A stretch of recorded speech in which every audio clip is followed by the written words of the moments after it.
I'm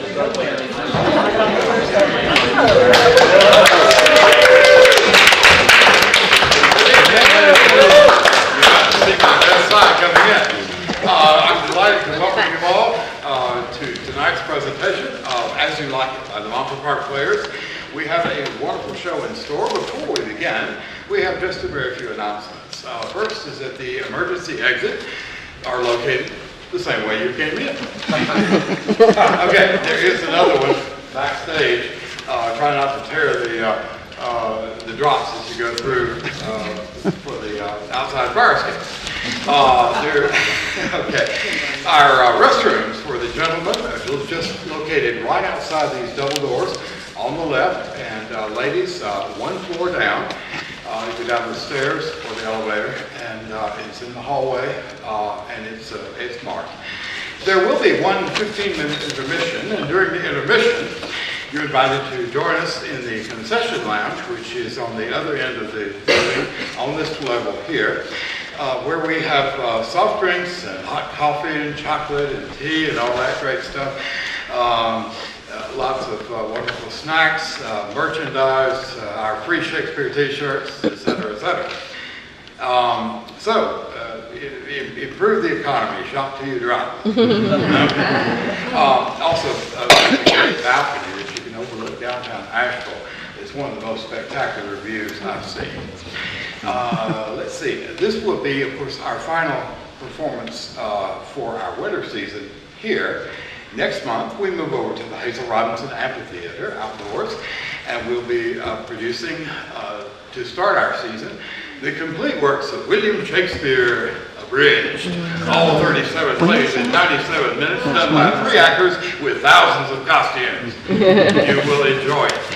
This particular show is celebrating the run of its 20th anniversary since it was first written, and the authors this year went back and completely rewrote the show. So if you've seen it in the last couple of years, it's going to be completely new, as it is basically every time. So that will, of course, be a fundraiser for the theater. Our free season begins June the 1st, and we're bringing you a series of, we think, some of the best plays of Shakespeare this year. Much Ado About Nothing, followed by A Midsummer Night's Dream, The Merry Wives of Windsor with Sir John Falstaff, and finally, to top off the season, a play that was never done at the amphitheater, the history of King Richard II. Not the one with the humpback. Okay, you got that. Shakespeare scholars here. All right. So please come on in and grab a seat. And so we're doing several comedies to sort of get you out of the winter doldrums and get you all ready and situated for a wonderful summer of being in Asheville. What a better place could we be living or visiting, as the case may be. While we are down at the amphitheater this summer, they're undergoing a major restoration of the theater floor here. A portion of the ticket price that you have paid and other organizations have paid for all the other events that have been here, gone into a restoration fund. And that plus a generous insurance settlement caused by the fact that last year a big rainstorm came and took several tiles off the roof and put an inch of water on every floor, hesitated the temple to undergo a thorough restoration project. So among other things, they're going to be completely renovating in here. The carpet, which is 1960s era, is going to go up, go away, and the beautiful heart pine floors that are underneath are going to be refinished to a nice natural finish, and beautiful colors throughout.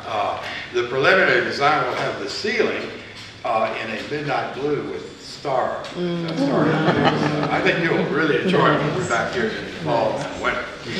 And then once we leave the amphitheater and come back here, we're scheduled to begin renovation of the Hazel Robinson Amphitheater, thanks to a generous grant from the Tourism Development Authority, plus some other foundation funds that we hope will come in, plus the generosity of folks just like you.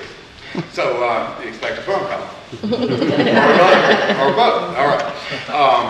I I think that's about it, except that it's time to take out your cell phones and turn them to silent or vibrate or even turn them off, because after all, you came to see a live show, right? Right. Yes. Right? Right! You are paying attention. Now, you know the only thing that is more embarrassing than to have your cell phone go off right in the middle of a performance and have your neighbors turn and glare at you is to have one of our actors come out from behind the curtain, out into the audience, and confiscate your cell phone. Don't laugh, I've seen it happen. So to avoid all that unpleasantness, please, everyone, raise your right hand and repeat after me. I. State your name. State your name. Do hereby solemnly swear. Do hereby solemnly swear. That I will ruthlessly ridicule anyone. That I will ruthlessly ridicule anyone. Stupid enough to answer their cell phones in a live performance. To answer their cell phones in a live performance. Yeah, now give yourself a big and enjoy as you like it. Thank you.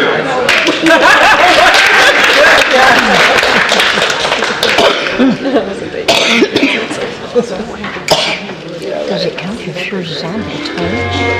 Oh, does it count if yours is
As I remember it, Adam, it was upon this fashion.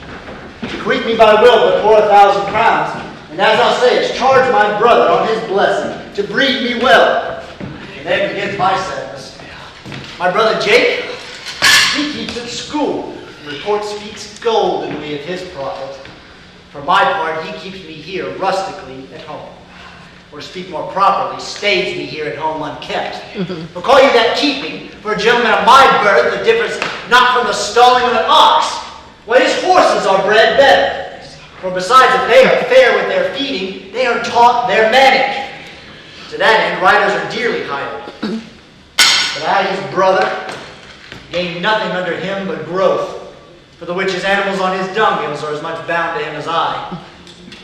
Besides this nothing that he so plentifully gives me, the something that nature gave me, his countenance seems to take from me.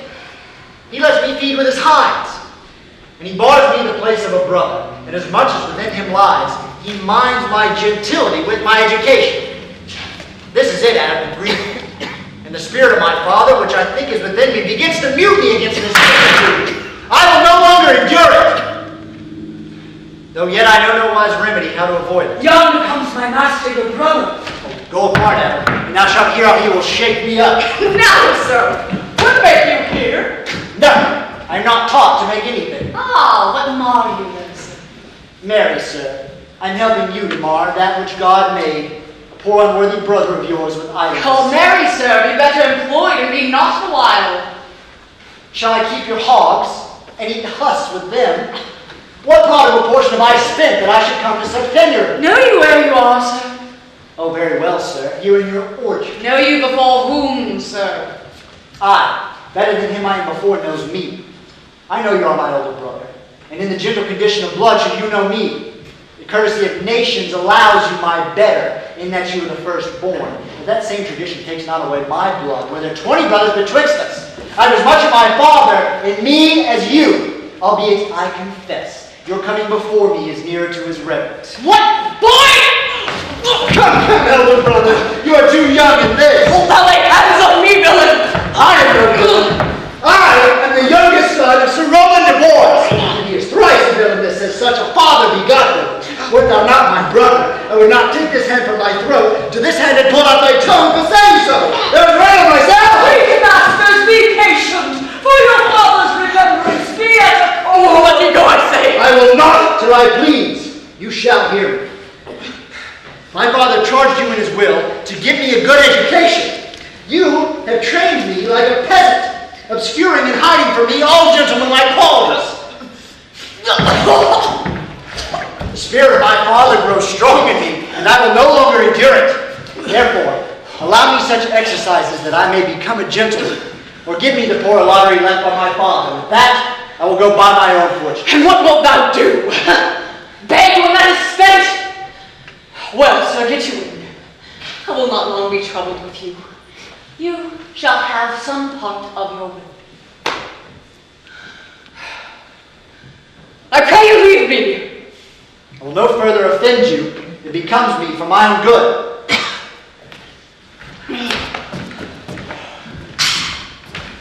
I'll get you in with him, you old dog. His own dog, my reward!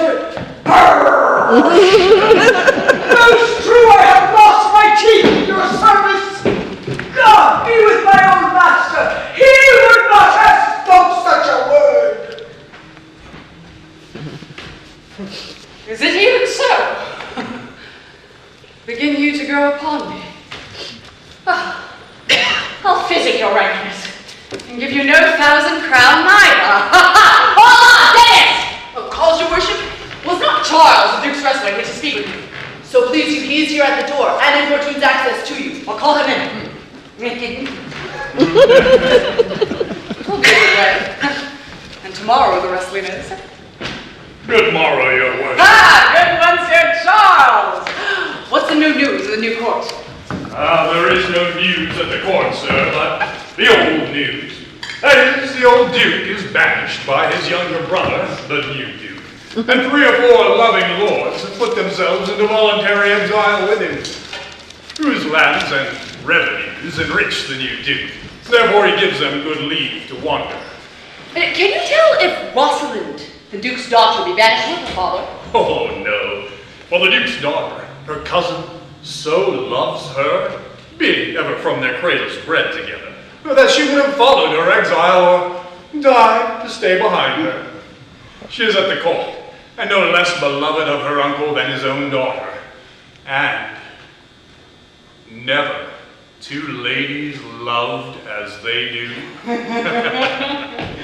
Where will the old Duke live? Well, they say he's already in the forest of Arden, and a many merry men with him. And there they live like the old Robin Hood of England.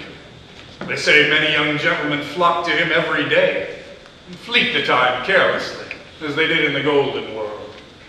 What, you wrestle tomorrow before the new Duke? Marry, sir, do I. And I came to acquaint you with a matter. I am given, sir, secretly, to understand that your younger brother, Orlando, hath a disposition to come in disguised against me to try a fall. Tomorrow, sir, I wrestle for my credit, and he that escapes me without some broken limb shall acquit him well. Your brother is but young and tender, and for your love I would be loath to foil him, as I must, for my own honor, if he come in. Therefore, out of my love to you, I came hither to acquaint you with all, that you might either stay him from his intendment, or brook such disgrace well, as he shall run into, in that it is a thing of his own search, and altogether against my will. Charles, I thank thee for thy love to me, which thou shalt find I will most kindly requite. I have myself notice of my brother's purpose herein, and have by underhand means labored to dissuade him from it, but he is resolute. I tell thee, Charles, it is the stubbornest young fellow in France, full of ambition, an envious emulator of every man's good parts, a secret and villainous contriver against me, his natural brother. Therefore use thy discretion. I had as lief thou didst break his neck as his finger, and thou wilt best look to't. For if thou dost him any slight disgrace, or if he do not mightily grace himself upon thee, he will practice against thee by poison. entrap thee by some treacherous device, and never leave thee till he have ta'en thy life through some indirect means or other, for I assure thee, and almost with tears I speak it, there is not one so young and so villainous this day living. I speak but brotherly of him. But should I anatomize him to thee as he is, I must blush and weep, and thou must look pale and wonder. I'm heartily glad I came to you. If he come in tomorrow, I'll give him his payment. If he ever go alone again, I'll never wrestle for prize more. And so, God keep your worship. Farewell, good Charles.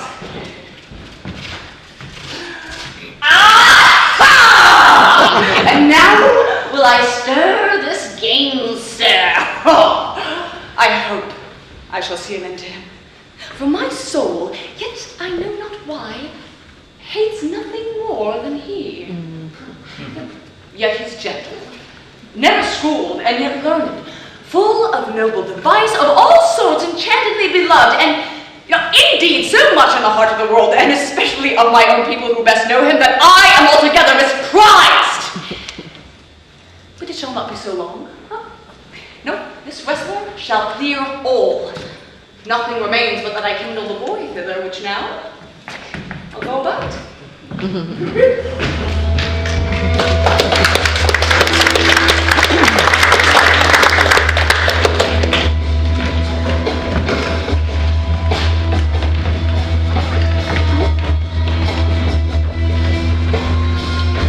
Pretty Rosalind, sweet my cousin, Mary. Dear Celia, I show more mirth than I am mistress of. And would you yet more merrier? But unless you can teach me to forget a banished father, you must not learn me how to remember any extraordinary pleasure. Herein I see thou lovest me not for the full weight that I love thee.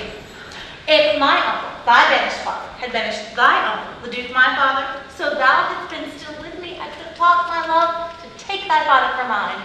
And so wouldst thou, if the truth of thy love to me were as righteously tempered as mine is to thee. Well, I will forget the condition of my estate to rejoice in yours. No, my father hath no child but I, nor none is like to have. And truly, when he dies, thou shalt be his heir. For what he hath taken away from thy father perforce, I will render thee again in affection. By mine honor I will, and when I break that oath, let me turn monster. Therefore, my sweet Rose, my dear Rose, be merry. Oh, from henceforth I will, coz. And devise sports. Let me see. What think you of falling in love? Marry, I thee do, to make sport withal. But love no man in good earnest, nor no further in sport, neither than with the safety of pure blush thou mayest in honor come off with. Well, what shall be our sport then? Let us sit and mock the good house to wipe fortune from her wheel, that her gifts may henceforth be bestowed equally. Oh, I would we could do so, for her benefits are mightily misplaced, and the bountiful blind woman doth most mistake in her gifts to women. 'Tis true. For though she makes fair, she scarce makes honest. And though she makes honest, she makes very ill-favored. Oh, nay, now thou goes from fortune's office into nature's. Fortune reigns in the gifts of the world, not in the lineaments of nature. No. When nature hath made a fair creature, may she not by fortune fall into the fire? Though nature hath given us wit to cloud its fortune, hath not fortune sent in this fool to cut off the argument? Indeed, there is fortune too hard for nature, when fortune makes nature's natural the cutter off of nature's wit. Peradventure, this is not fortune's work neither, but nature's, who perceiveth our natural wit too dull to reason of such goddesses, and hath sent in this natural to be our whetstone. For always the dullness of the fool is the whetstone of the wits. How now, wit? Whither wander you?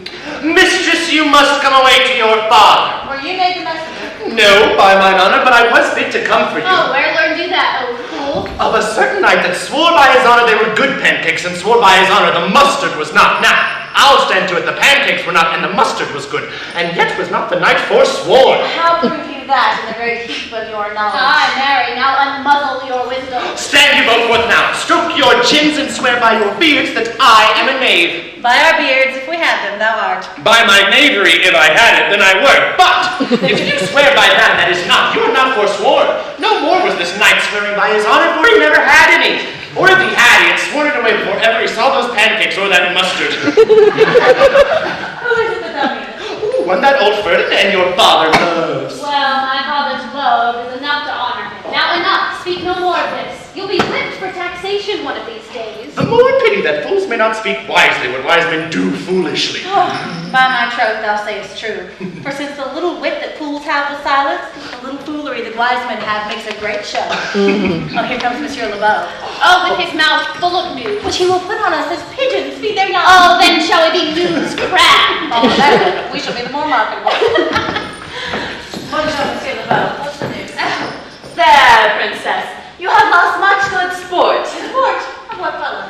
What color, madam? How shall I answer you? As wit and fortune will. Or as the destiny's decrees. Oh, well said. I was laid on with a trowel. Nay, if I keep not my rank. Thou losest thy old smell. Oh, you amaze me, ladies. I would have told you of good wrestling, which you have lost the sight of. Yet tell us the manner of the wrestling. I will tell you the beginning if it please your ladyships, and you may see the end, for the best is yet to do, and here where you are, they are coming to perform it. Well, the beginning, that is dead and buried. Here comes an old man and his 3 sons. I can match this beginning with an old tale. 3 excellent young men of proper growth and presence. Oh, with bills on their necks, be it known unto all men by these presents.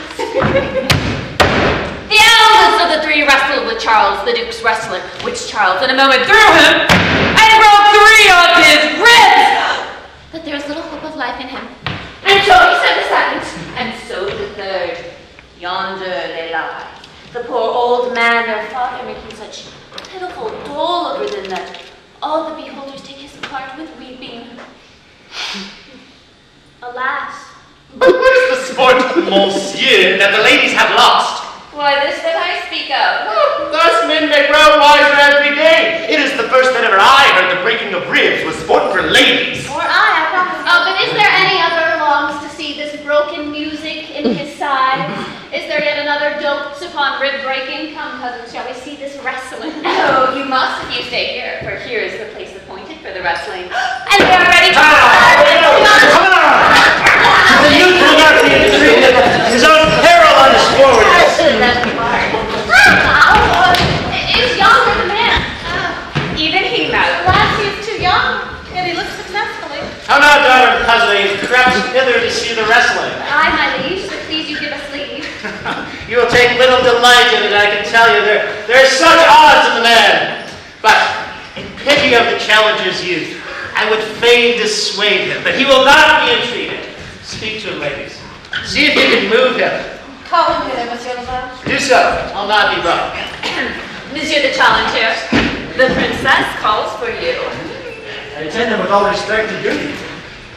Young man, have you challenged Charles the wrestler? No, fair princess. He is the general challenger. I come but as others do, to try with him the strength of my youth. Young gentleman, your spirits are too bold for your years. You have seen cruel proof of this man's strength. If you saw yourself with your eyes, or knew yourself in your judgment, the fear of your adventure would counsel you to a more equal enterprise. We pray that for your own sake, think of your own safety and give over this attempt. Oh, do, young sir. Your reputation shall not therefore be misprized. We will make it our suit unto the Duke that the wrestling might not go forward. Ladies, I beseech you, punish me not with your hard thoughts, wherein I confess me much guilty to deny so fair and excellent ladies in you. But let your fair eyes and your gentle wishes go with me to my trial, wherein if I be foiled, there is but one shame that was never gracious. If killed, but one dead that is willing to be so. I shall do my friends no injury, for I have none to lament me. The world no harm, for in it I have nothing. Only in the world I fill up a place, which may be better supplied when I have made it empty. The little strength I have, I would have were with you. And mind the eke out first. Very well. Pray heaven I be deceived in you. Your heart's desires be with you. Come! Where is this young gallant that is so desirous to lie with his mother earth? Ready, sir. His will have in it a more modest work. You shall try, but one thought. No, I warrant your grace. You shall not entreat him to a second, who so mightily persuaded him from a first. You mean to mock me after? You should not have mocked me before. But come your way. Young man! Stay down now, boy! Keep him down!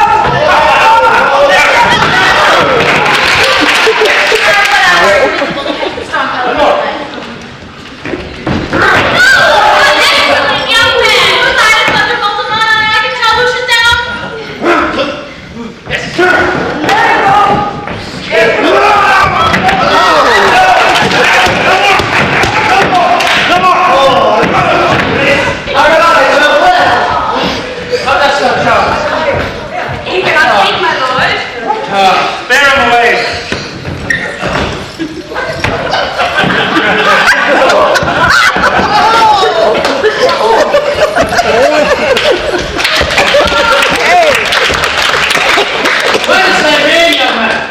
Orlando, my liege, the youngest son of Sir Rowland de Boys. I wouldst thou had been son to some man else. The world esteemed thy father honorably, but I did find him still mine enemy. Thou shouldst have better pleased me with this deed hadst thou descended from another house. But fare thee well. Thou art a gallant youth. I wouldst thou had told me of another father. Were I my father, cousin, would I do this? I am more proud to be Sir Rowland's son, his youngest son, and would not change that calling to be adopted heir to Frederick. Oh, my father loved Sir Rowland as his soul, and all the world was of my father's mind. Had I known before this young man his son, I would have given him tears unto entreaties ere he should thus adventure. Gentle cousin, let us go thank him and encourage him. My father's rough and envious disposition sticks me at heart. Sir, you have well deserved. If you do keep your promises in love, but justly as you have exceeded all promise, your mistress shall be happy. Gentlemen, wear this for me. One out of suits with fortune that could give more, but that her hand lacks means.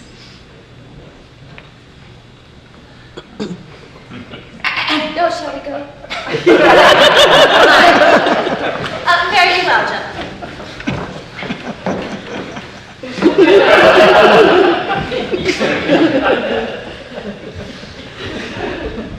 Can I not say I thank you?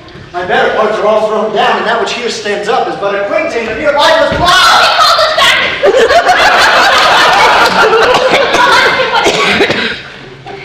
Did you call, sir?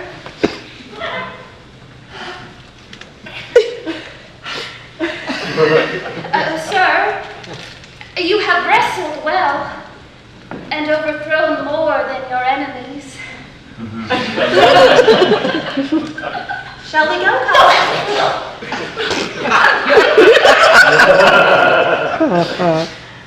Very well.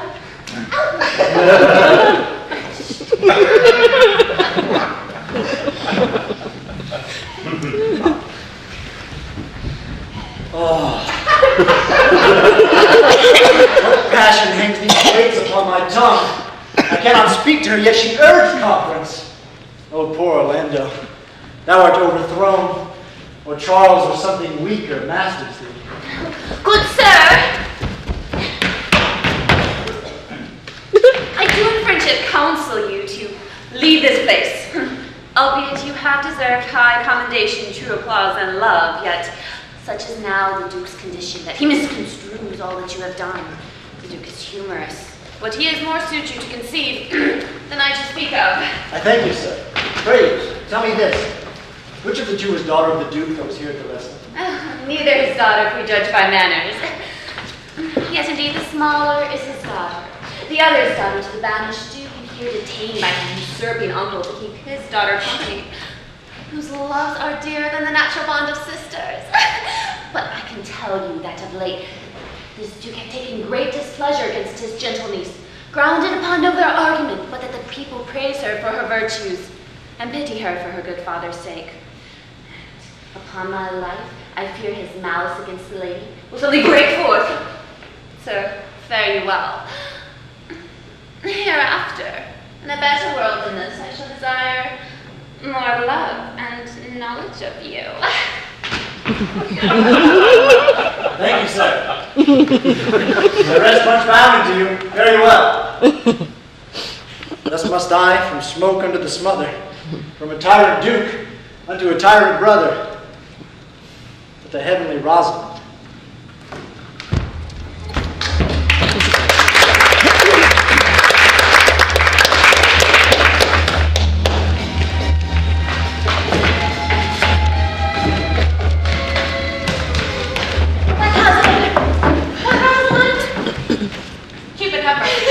Not one to throw at a dog. Thy words are too precious to be cast away upon curs. Throw some of them at me. Come, lay me with reasons. Well, then were there two cousins laid up, when the one should be lamed with reasons and the other mad without any. But is all this for your father? No, Some of it is for my child's father. Oh, the Briars is this working day world. Oh, they're but birds, cousin, thrown upon thee in holiday foolery. If we walked out in the trodden paths, their very petticoats will catch them. Oh, I could shake them off my coats. These burrs are in my heart. Hem them away. I would try if I could cry hem and have him. Come, wrestle with my bang. Oh no, they take the part of a better wrestler than myself. Oh, good wish upon you. You will try in time, in spite of a fall. But putting these just aside, let us talk in good earnest. Is it possible, on such a sudden, that you should fall into so strong a liking with old Sir Rowland's youngest son? The Duke, my father, loved his father dearly. Does it therefore ensue that you should love his son dearly? By this kind of chase I should hate him, for my father hated his father dearly. But I hate not Orlando. No, Faith, hate him not, for my sake. Why should I not? Does he not deserve Well, well? let me love him for that, and do you love him because I do.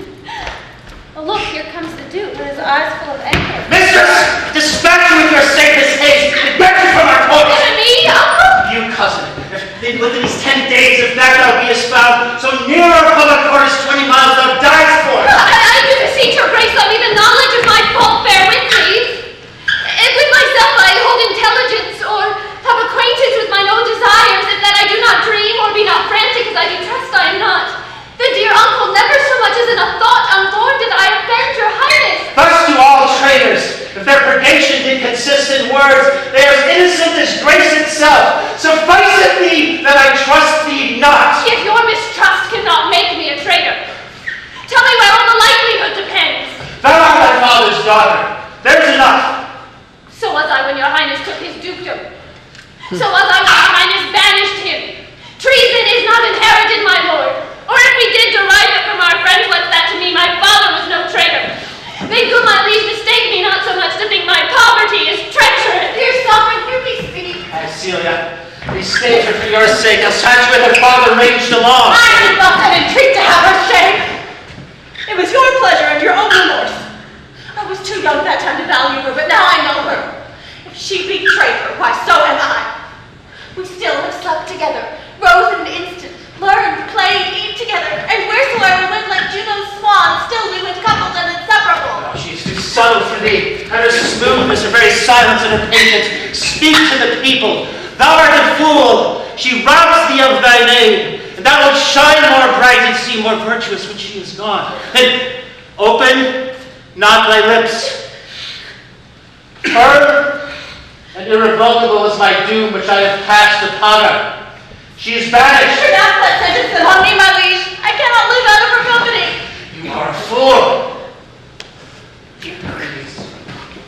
Provide yourself. If you outstay the hour, upon mine honor, and in the greatness of my word, you die.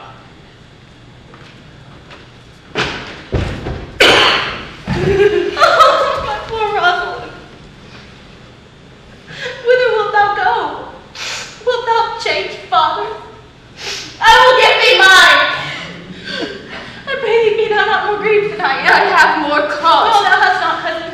Do you not know the Duke has banished me, his daughter? No, that he hath not. No, hath not. Rosalind lacks in the love that teacheth thee that thou and I are one. Shall we be sundered? Shall we part, sweet girl? No. Let my father seek another heir. Oh, therefore device with me. How we may fly. Whither to go? What to bear with us? And do not seek to bear your grief yourself and keep me out. For by this heaven, no, our star would fail. They would not fail. Go along with thee. Oh, whither shall we go? To seek my uncle in the forest of our Alas, what danger will that be to us? Maids as we are to travel forth so far, beauty provoketh things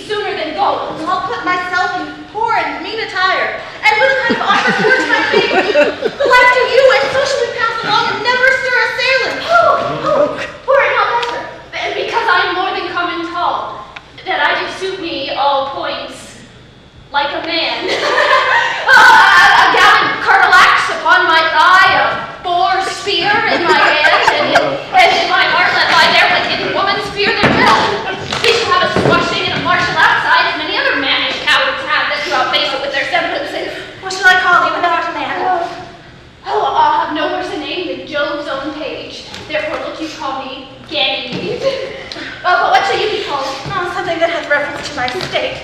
No longer Celia, but Aliena.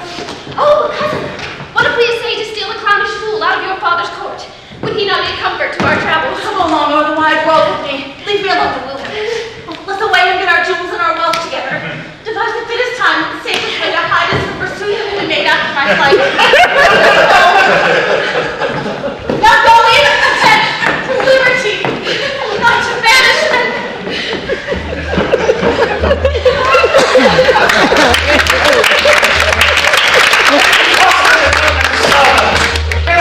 Some villains of my court have been sent and suffered to this. I cannot hear any of this, the ladies who are attending the chamber saw her then, and in the morning early they found the bed untreasured of their mistress. My lord, the roydish clown, at whom so oft your grace was wont to laugh, is also missing. Hesperia, the princess's gentlewoman, confesses that she secretly o'erheard your daughter and her cousin much commend the parts and graces of the wrestler that did but lately foil the sinewy Charles, and she believes that wheresoever they are gone, that youth is surely in their company. Send to his brother. Fetch that gallant hither. If he be absent, bring his brother to me.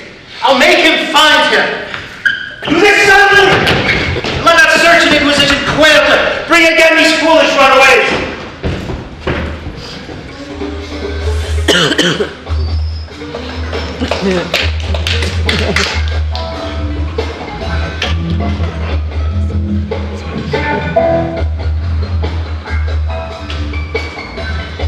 Who's there? What?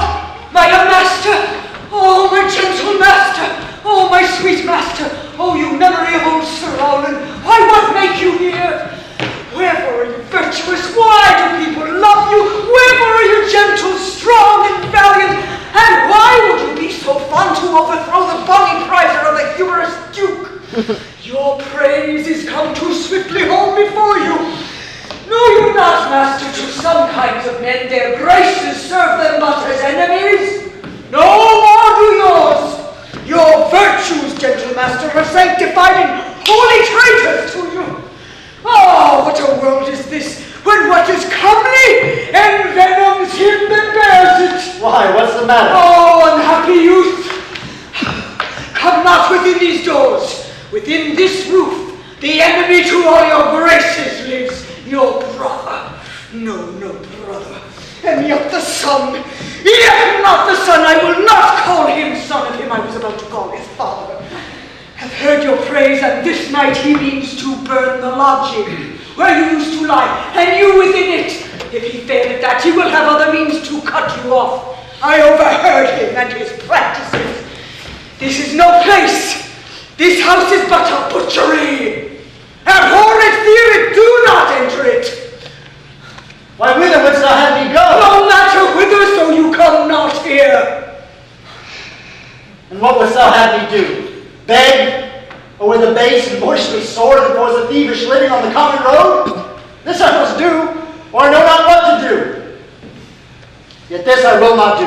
Do how I can. I rather will subject myself to the malice of a diverted blood and bloody robbers. Do not so. I have 500 crowns. The thrifty hire I saved under your father, which I did store to be my foster nurse, when service should in these old limbs lie lame and unregarded age in corners thrown. Take that, and he that doth the ravens feed, yea, providently caters to the sparrow, be comfort to my age. Here is the gold. All this I give you. But let me be your servant. Though I look old, yet I'm strong and lusted. For never in my youth did I apply hot and rebellious liquors to my blood, nor did not with unbashful forehead woo the means to weakness and debility. Therefore my age is as a lusty winter, frosty yet kindly. Let me go with you. I do the service of a younger man in all your business and necessities. Oh, good old man. How well it appears the constant service of the antique world. A service which sweat for duty and not for need. Thou art not for the fashion of these times, where none will sweat, but for promotion, and having that do choke their service up even with the heaven. It's not so with thee. The poor old man, thou prunest a rotten tree, that cannot so much as a blossom yield in lieu of all thy pains and husbandry. But come thy ways, we'll go on together. And there we have thy youthful wages spent, we'll light upon some settled no content. Master, go on, and I will follow thee to the last gasp with truth and loyalty. From 17 years till now, almost 80. Here lived I, and now live here no more. At 17 years, many their fortunes seek, but at 80, it is too late a week. Yet fortune cannot recompense me better than to die well and not my master's debtor.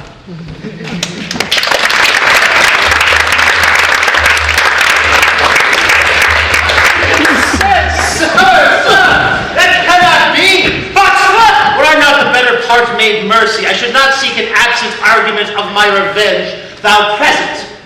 But look to it. Find out thy brother wheresoe'er he is. Seek him with candor. Bring him dead or living within this 12th month, or turn thou no more to seek a living in our territory. Thy lands, and all things thou dost call thine worth seizure, do we seize into our hands, till thou canst quit thee by thy brother's mouth of what we think against thee. Oh, that your highness knew my lord with this. I never know my brother in my life. More villain thou! Well, push him out of doors! And let thy officers of such a nature make an extent upon his house and lands. Do this expediently. Turn him going.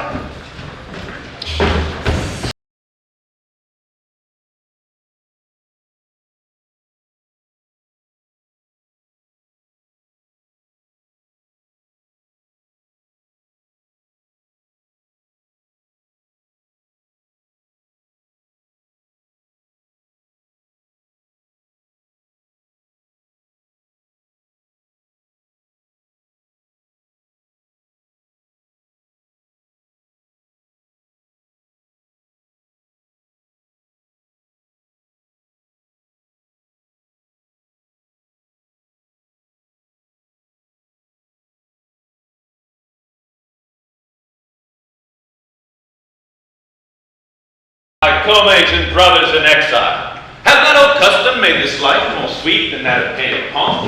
Are these woods more free from peril than the envious court? Here feel we not the penalty of Adam, the season's difference, as the icy bang and churlish chiding of the winter's wind, which, when it bites and blows upon my body, even till I shrink with cold, I smile and say, this is no flattery. These are counselors, who feelingly persuade me what I am.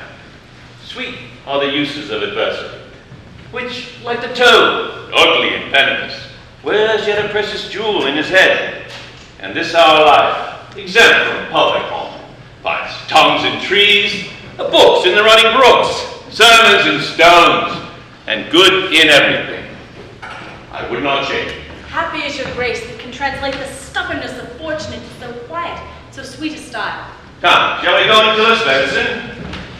And yet it irks me, poor dappled fools, being native burghers of this desert city, should in their own confines, with forked heads, have their round haunches gore. Indeed, my lord, the melancholy Jaques grieves at that, and in that kind swears you do more usurp than doth your brother that hath banished you. Today, my lord of the Means and myself did steal behind him as he lay along under an oak, whose antique roof peeps out along the brook that brawls along this wood, to the which place a poor sequestered stag, which from the hunter's aim attain a hurt, did come to languish.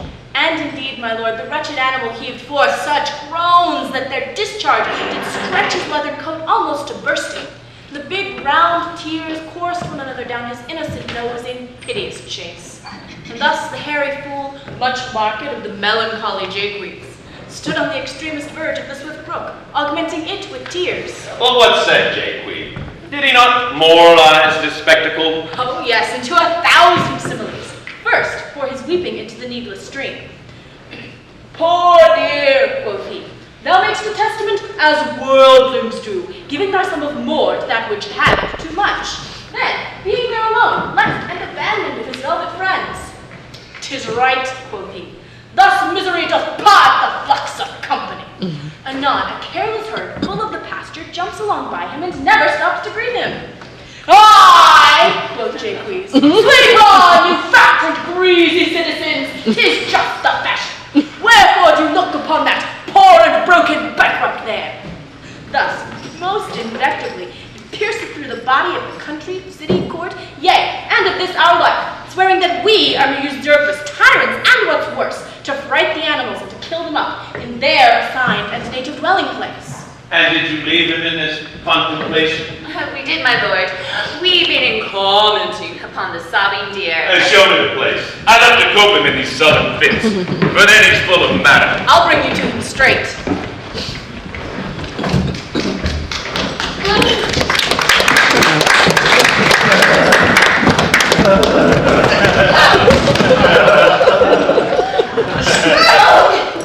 Oh, Jupiter. How weary are my spirits. I can offer my spirits if my legs were not weary. I could find it in my heart to disgrace my man's apparel and to cry like a woman.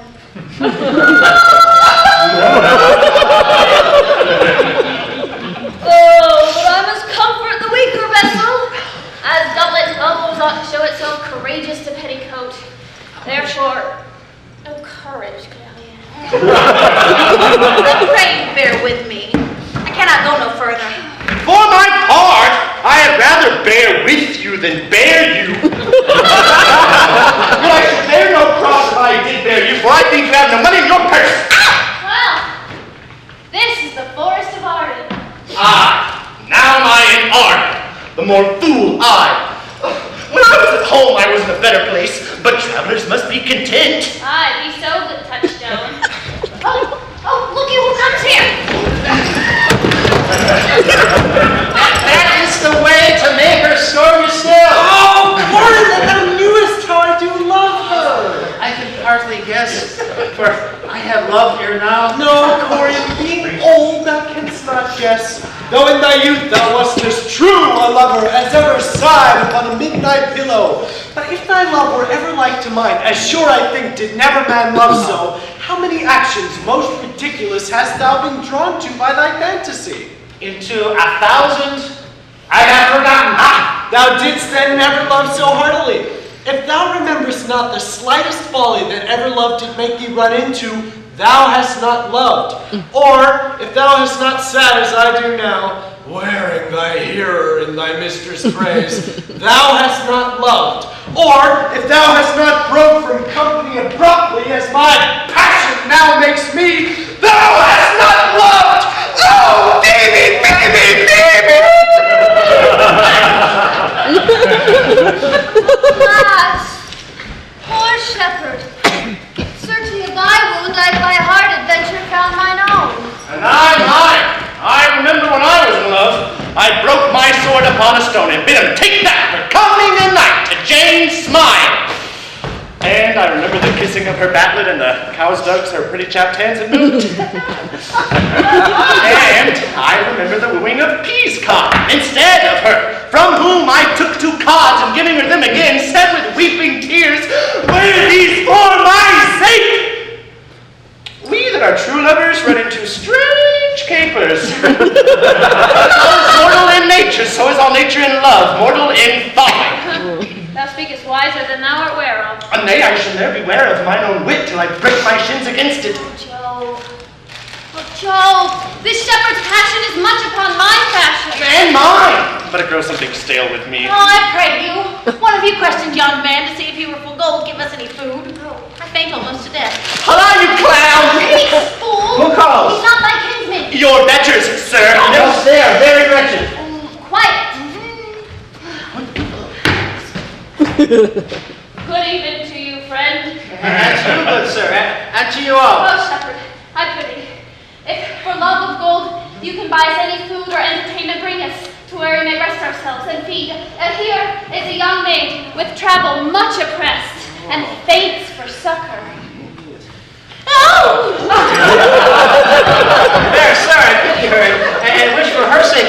my fortunes were able to relieve her, but I am shepherd to another man, and I do not shear the fleeces that I graze. My master is of churlish disposition, and little wretch to find the way to heaven by doing deeds of hospitality. Besides, his coat, his flock, his pounds of feed are now on sale, and our sheep come now by reason of his absence. There is nothing there to feed on. But what is? Come see. And in my voice, most welcome shall you be. Oh, what is he that shall buy the flock and pasture? Oh, that young swain that you saw here, but ere now that little cares for buying anything. Oh, come on, finish it. And then I stand with honesty. Buy thou the cottage, pasture, and the flock, and thou shalt have the paper in the box, and we will mend thy wages. I like this place. I'm willing to waste my time. Assuredly, the thing is to be sold. Go with me, and if you like upon her part to soil the profit in this kind of life, I will your very faithful feeder be, and buy it with your gold right suddenly.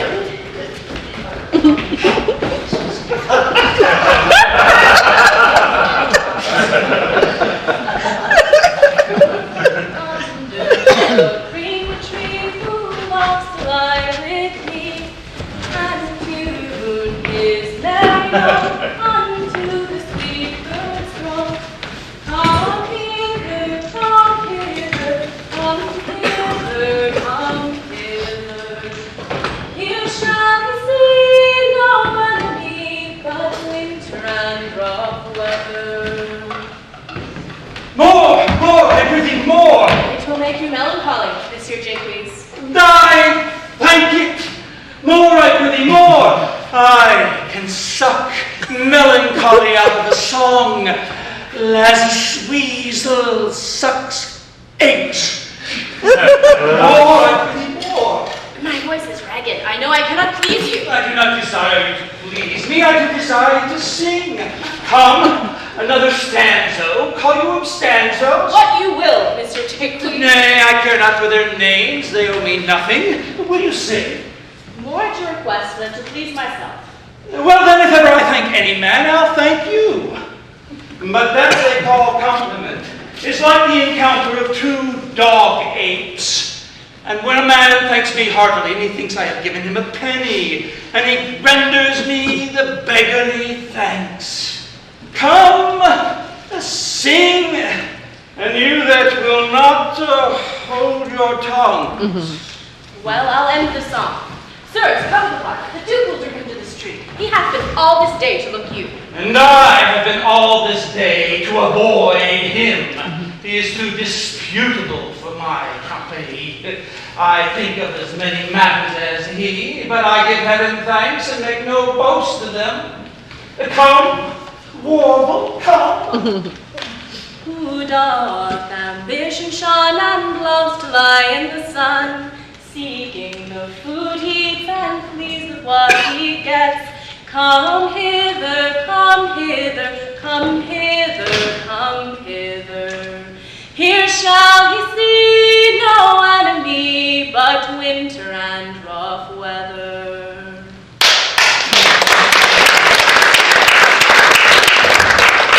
I'll give you a verse to this note that I made yesterday in despite of my invention. And I'll sing it. Thus it goes.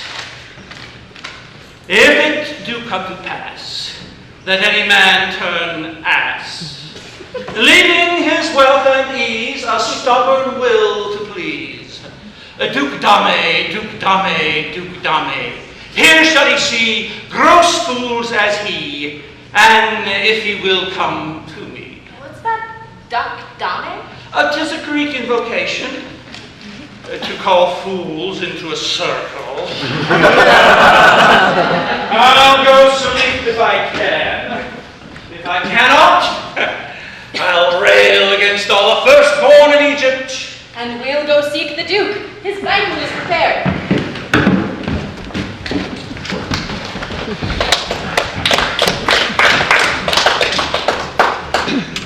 Dear master, I can go no further.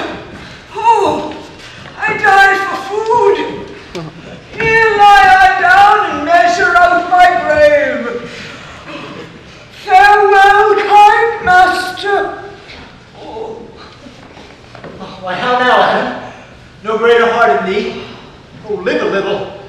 Comfort a little, cheer thyself a little. If this uncouth forest yield anything savage, I will either be food for it, or bring it food for thee. Thy conceit is near death in thy powers.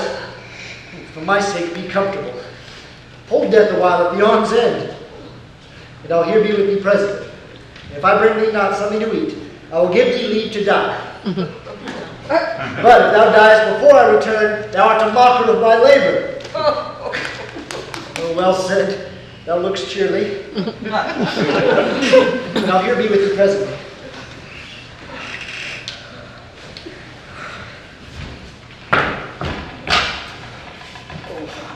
And yet thou liest in the bleak air. Come, Adam. Come, and I'll bear thee to some shelter.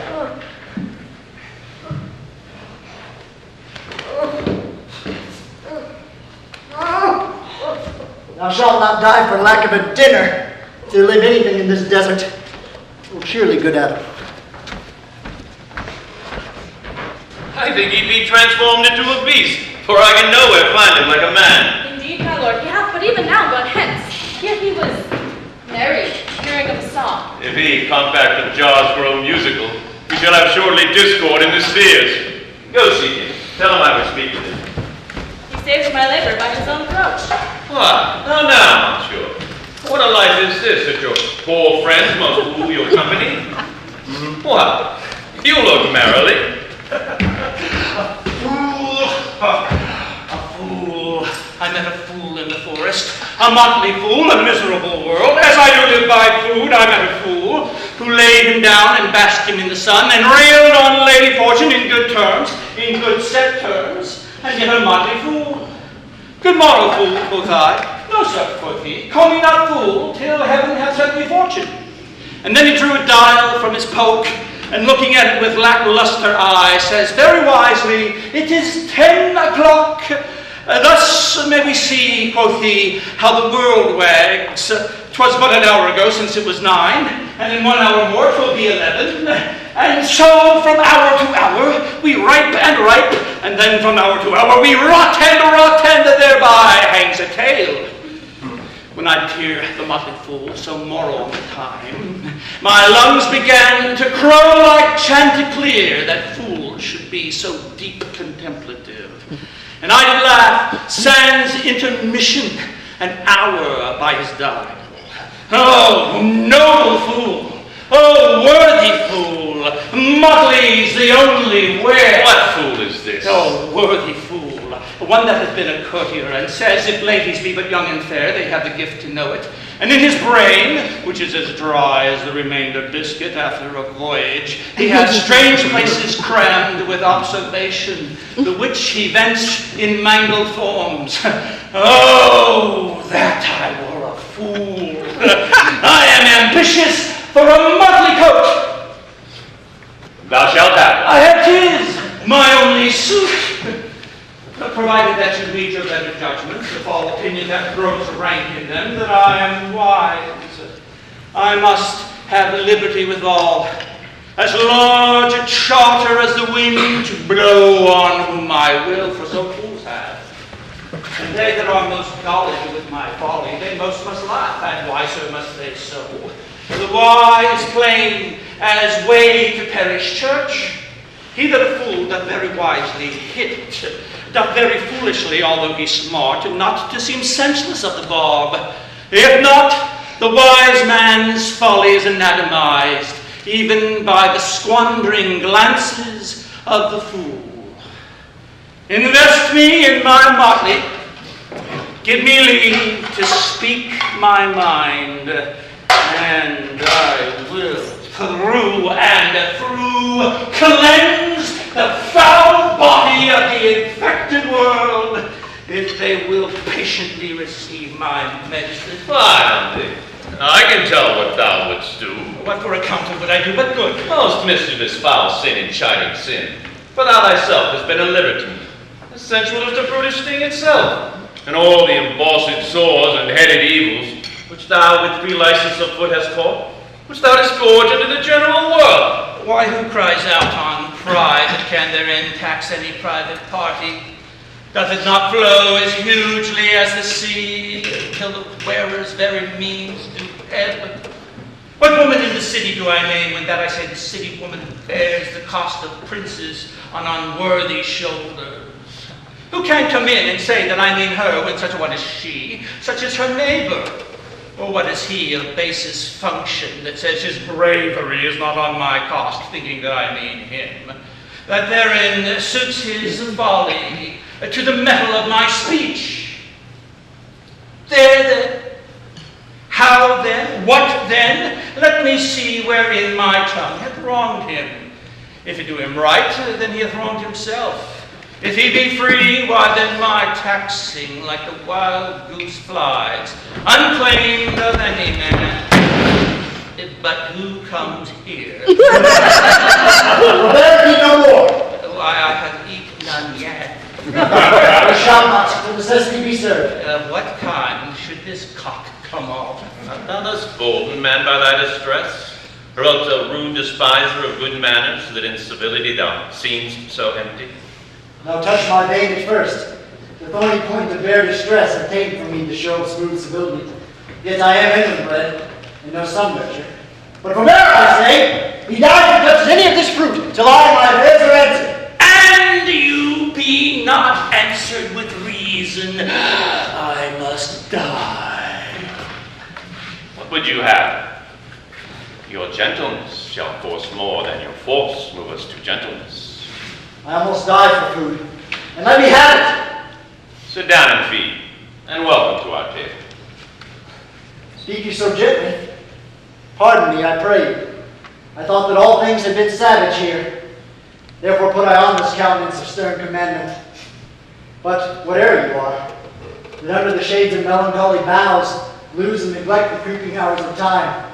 If ever you have looked on better days, if ever been where bells have knolled to church, if ever sat at any good man's feast, and known what it is to pity and be pitied, and from your eyelids wiped a tear, then let gentleness my strong enforcement be, in the which hope I blush, and hide my sword. True is it that we have seen better days, and have with holy bell the note to church, and sat at good men's feasts, and wiped our eyes of drops that sacred pity hath engendered. Therefore sit you down in gentleness, and take upon command what help we have, and to your want may be ministered. Thank you. Then be blessed, then but forbear your food a little while. Whiles like a doe I go to find my fawn and give it food. There is an old poor man who after me hath many a weary step, limped in pure love, till he be first sufficed, oppressed with two weak evils, age and hunger. I will nothing touch. Go find him out, and we will nothing waste till you return. Thank you, and be blessed for your good comfort. Thou seest, we're not all alone unhappy. This wide and universal theater presents more woeful pageants than the scene wherein we play in. And all the world's a stage, and all the men and women merely players. They have their exits and their entrances, and one man in his time plays many parts. His acts being 7 ages. At first the infant mewling and puking in the nurse's arms. And then the whining schoolboy with his satchel and shining morning face, creeping like snail unwillingly to school. And then the lover, sighing like a furnace with a woeful ballad made to his mistress's eyebrow. And then a soldier, full of strange oaths and bearded like the pard, jealous in honor, sudden and quick in quarrel, seeking the bubble reputation, even in the cannon's mouth.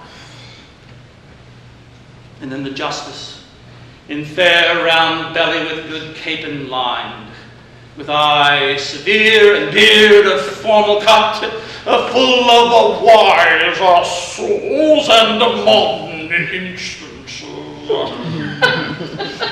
And so he plays his part.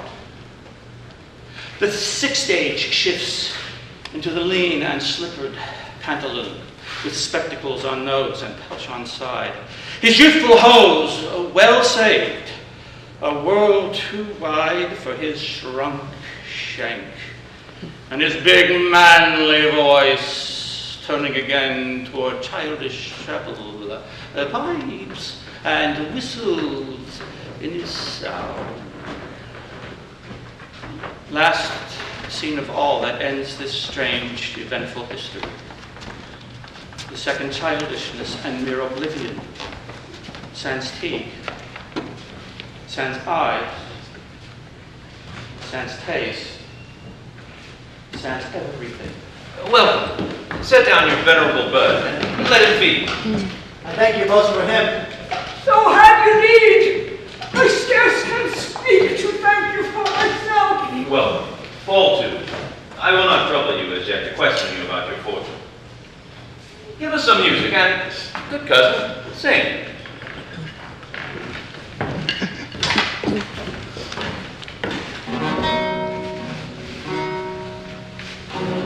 Oh, thou winter wind, thou art not so unkind as man's ingratitude.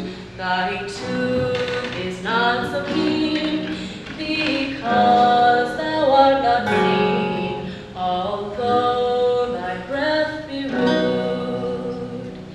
Hey ho, sing hey ho, unto the green holly. Most friendship is vain, most loving mere folly. Let hey ho the holly, this life is most jolly.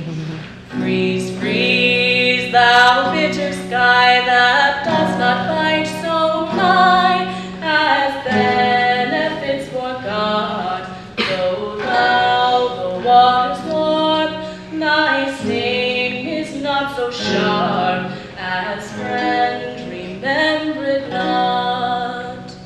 Hey ho, sing hey ho, unto the green holly. Most friendship is feigning, most loving mere folly. That hey ho the holly, this life is most jolly.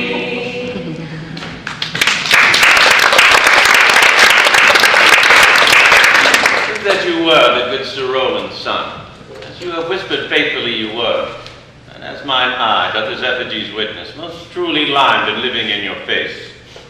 Be truly welcome hither. I am the Duke that loved your father.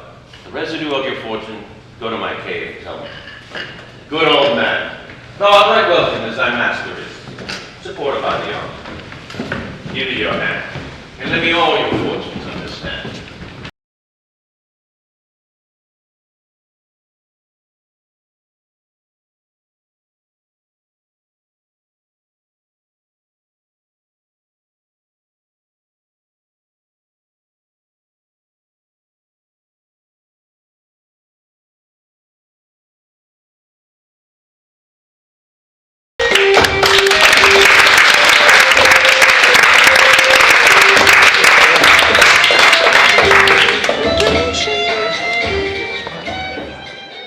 Pops right down there, sits on her little button. I don't have to say what. Okay. And then I say.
Hang there, my purse.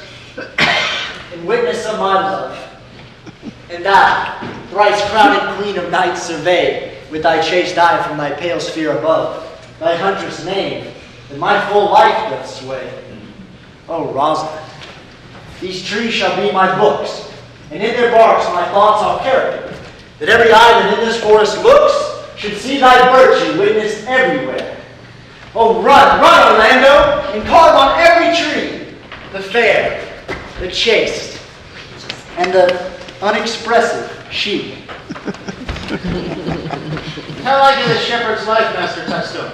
Truly, shepherd, in respect of itself, it is a good life. But in respect that it is a shepherd's life, it is not. In respect it is in the fields, it pleaseth me well, but in respect it is not in the court, it is tedious. As it is a spare life, look you, it fits my humor well, but as there is no more plenty in it, it goes much against my stomach. Hast any philosophy in thee, shepherd? No more but that I know the more one sickens, the worse at ease he is. That he that wants money, means, and content is without 3 good friends. That the property of rain is to wet, fire to burn. That good pasture makes fat sheep, and that a great cause of the night, is lack of the sun. That he that hath learnt no wit by nature nor art may complain of good breeding or comes of a very dull kindred. Such a one is a natural philosopher. What's that at court, shepherd? No, truly. Thou art damned. Ah, nay, I hope. Truly, thou art damned like an ill-roasted egg all on one side. Not needed court or reason. Why, if thou never wast at court, thou never sawest good manners. And if thou never sawest good manners, thy manners must be wicked, and wickedness is sin, and sin is damnation. Thou art in a parlous state, shepherd. Not a wit, Touchstone. Those that are good manners at the court are as ridiculous in the country as the behavior of the country is most mockable at the court. You say you salute not at the court, but you kiss your hands. That courtesy would be uncleanly if courtiers or shepherds. Instance, briefly, come instance. Why, we are still handled our ewes, and their fells, are greasy. Do not your courtier's hands sweat, and is not the grease of a mutton as wholesome as the sweat of a man? Shallow, shallow. A better instance, I say, come. Besides, our hands are hard, and your lips will fill them the sooner. Shallow again. A more sounder instance, come. and they are often tarred over with the surgery of our sheep. And would you have us kiss tar? The courtier's hands are perfumed with civet. Some shallow man. How worms feed in respect of a good piece of flesh indeed. Learn of the wise and perpend. Civet is of a baser birth than tar, the very uncleanly flex of a cat. Name the instant, shepherd. You have too courtly a wit for me, I'll rest. Wilt thou rest, Dan? God help thee, shallow man. God make incision in thee. Thou art wrong. Sir, I am a true laborer. I earn that I eat, get that I wear. Oh, no man hate, envy no man's happiness, glad of other men's good, content with my harm, and the greatest of my pride is to see my ewes graze and my lambs suck. That is another simple sin in you. To bring the ewes and the rams together and to offer to get your living by the calculation of cattle, to be bought to a bellwether, and to betray a she-lamb of 12 months to crooked-pated old cuckoldly ram out of all reasonable match. If thou beest not damned for this, the devil himself will have no shepherds. I cannot see else how thou shouldst escape this. Here's young Master Gandhi, my new mistress's brother. From the east to western end, no jewel is like Rosalind. Her worth being mounted on the wind, through all the world bears Rosalind. All the pictures fairest lined are but black to Rosalind's line. Let no face be kept in mind but the fair of Rosalind. I'll ride you so 8 years together. Dinners and suppers and sleeping hours accepted. It is the right butter woman's rank to market. Out, fool. For a taste. If a heart do lack a hind, let him seek out Rosalind. If the cat will have to climb, so be sure will Rosalind. Winter garments must be lined, so must slender Rosalind. they that reap must sheep and bind, then to cart with Rosalind. Sweetest nut has sourest rind, such a nut is Rosalind. He that sweetest rose will find must find love pretty. And Rosalind, this is the very boss gallop of verses. Why do you infect yourself with them? Peace, you dull fool. I found them on a tree. Truly, the tree yields bad fruit. I shall graft it with you, and then I shall graft it with the meddler, and then you'll be the earliest fruit in the country, for you'll be rotten ere you be half ripe, and that's the right virtue of the meddler. You have said, but whether wisely or no, let the forest judge. Oh, peace. Here comes my sister reading. Nope, then silence. Why should this a desert be? For it is unpeopled? No. Hang on every tree that shall civil saying show. Some how brief the life of man runs his airy pilgrimage, that the stretching of a span buckles in his sum of age. Some of violated vows twixt the souls of friend and friend, but upon the fairest vows, or at every sentence end, will I, Rosalind, write, teaching all that read to know the quintessence of every sprite heaven would a little show. Therefore, heaven made your charge that one body should be filled with all graces wide and large. Heaven presently distilled Helen's cheek, but not her heart. Cleopatra's majesty, Atalanta's better part, sad Lucretia's modesty. Thus Rosalind of many parts by heavenly synod was devised, of many faces, eyes, and hearts, to have the touches dearest prized. Heaven would that she these gifts should have, and I to live and die her slab. Most gentle Jupiter, what hideous homily of love have you wearied your parishioners withal, and never cried, have patience, good people. Now, back, friends. Shepherd, go off with me. Oh, go with him, Sarah. Come, shepherd, let us make an honorable retreat, though not with bag and baggage, yet with script and scrippage.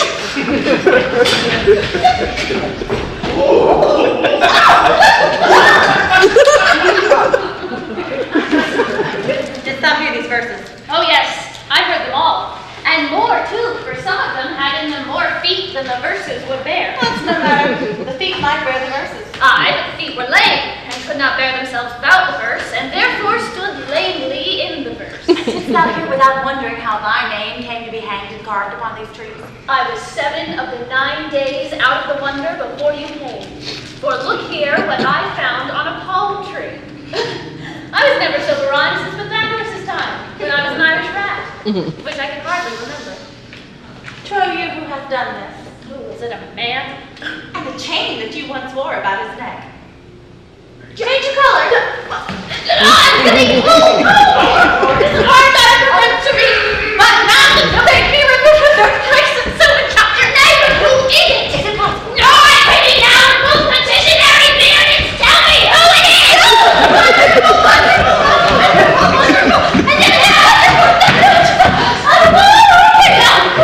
Good, my complexion. There's nothing though I'm comparison like a man. I have a doublet nose in my disposition. 1 inch of delay more is a South Sea of discovery. I prithee, tell me who it is, quickly, and speak apace. Yo, come on with them to stammer, that thou might pour this concealed man out of thy mouth as wine comes out of a narrow mouth bottle, either too much at once or none at all. I prithee, take the cork out of thy mouth, that I may drink thy tidings. So you may put a man in your belly. Oh, is he of God's making? What manner of man? Is his head worth a hat, or his chin worth a beard? Oh, he hath but a little beard. Well, God will send more if the man will be thankful. Just let me stay with both his beard, if thou delay me not the knowledge of his chin. It is young Orlando that tripped up the wrestler's heels and your heart both in an instant. Nay, out for the devil take talking, speak sad brow and true maid. Take us to me. Orlando? Orlando.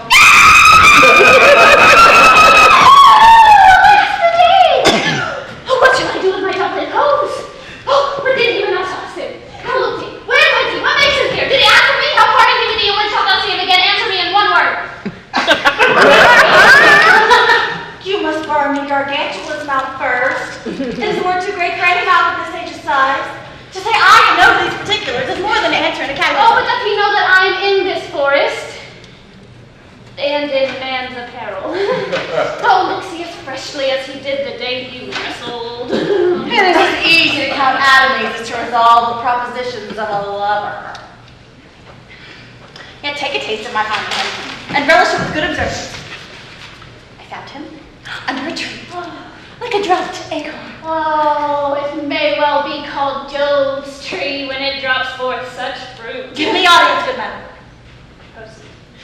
There he lay, stretched along like a wounded gnat. Oh, though it be a pity to see such a sight, it well becomes the ground. Swallow it to thy tongue, I prithee. It curvets unseasonably.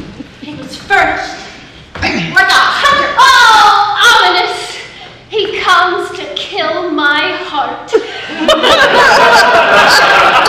I would sing my song without a burden. Thou bringest me out of tune. Do you not know I am a woman? When I think I must speak. Sing on. You bring me out. No. Soft, comes he not here? Oh, no, 'tis he.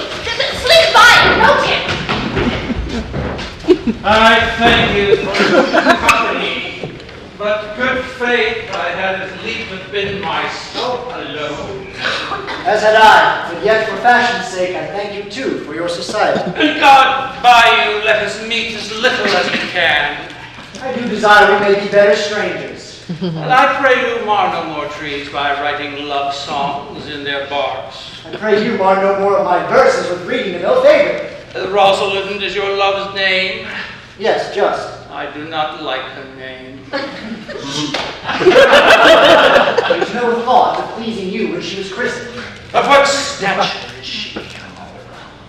Just as high as my heart. Oh, you are full of pretty answers. Have you not been acquainted with goldsmiths' wives and conned them out of rings? Not so, but I answer you right painted cloth where you have studied your questions. You have a nimble wit. I think it was made of Atlantis eels. Will you sit down with me, and we two will rail against our mistress, the world, and all our misery? No.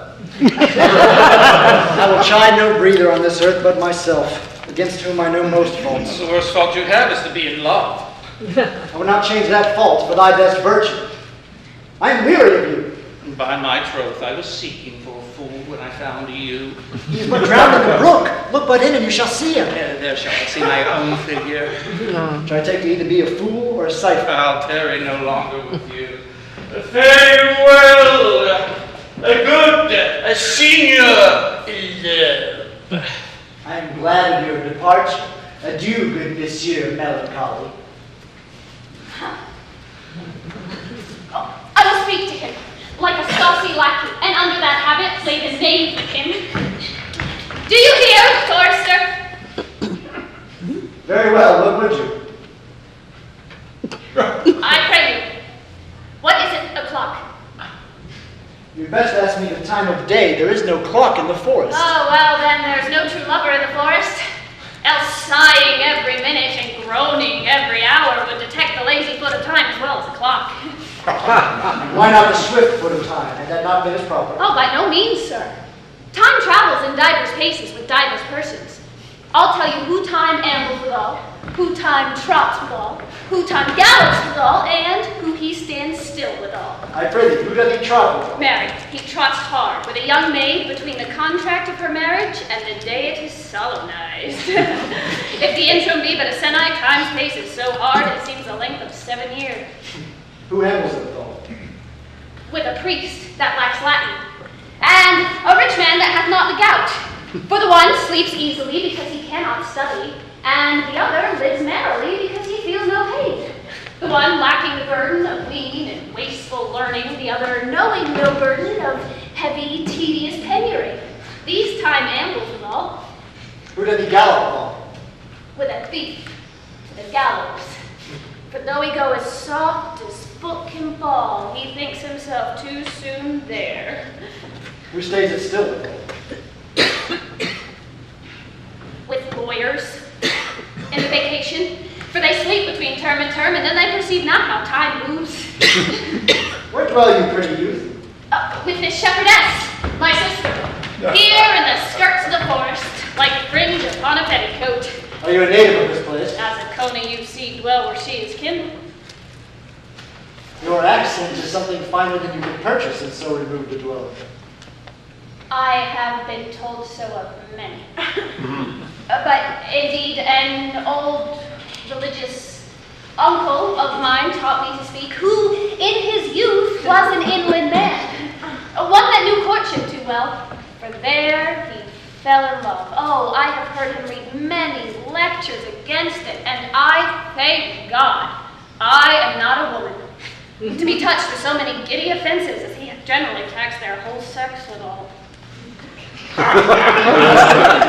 Recount some of the principal evils he laid to the charge of women. Oh, they were none of them principal. They were as like one another as halfpence are, each fault seeming monstrous till its fellow fault came to match it. Well, I pray you recount some of them. No. I'll not cast away my physic, but on those that are sick. There's a man, haunts the forest, goes about abusing our young plants with carving Rosalind under their barks. Hangs odes upon hawthorns, elegies upon brambles, all forsooth deifying the name of Rosalind. Now, if I could meet that fancy monger, I'd give him some good counsel, for he seems to have the quotidian of love upon him. I am he that is so love-shaped. I pray you, tell me your ring. There is none of my uncle's marks upon you. He taught me to know a man in love, in which cage of rushes I'm sure you are not a prisoner. Well, what were his marks? A lean cheek, which you have not. A blue eye and sunken, which you have not. An unquestionable spirit, which you have not. A beard neglected, which you have not, although I'll pardon you that, for simply your having in beard as a younger brother's revenue. Then your hose should be ungartered, your bonnet unbanded, your sleeve unbuttoned, your shoe untied, and everything about you demonstrating a careless desolation. No, but you are no such man. You are rather point device in your accoutrements, as loving of yourself as seeming the lover of any other. Fair youth, I would I could make thee believe I love. Me believe it? You'd as soon make her that you love believe it. Which I warrant she's after to do, and confess she does. But this is one of the points in which women still give the lie to their consciences. But, in good sooth, are you he that hangs the verses on the trees wherein Rosalind is so admired? By the white hand of Rosalind, I am that he, that unfortunate he. But are you as in love as your rhymes speak? Neither rhyme nor reason.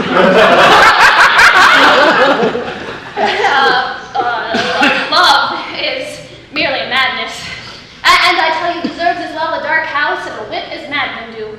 And the only reason why they are not so punished and thus cured is that the lunacy is so ordinary that the whippers are in love too. Yet I profess curing it by counsel. Have you ever cured any so? Yes, one.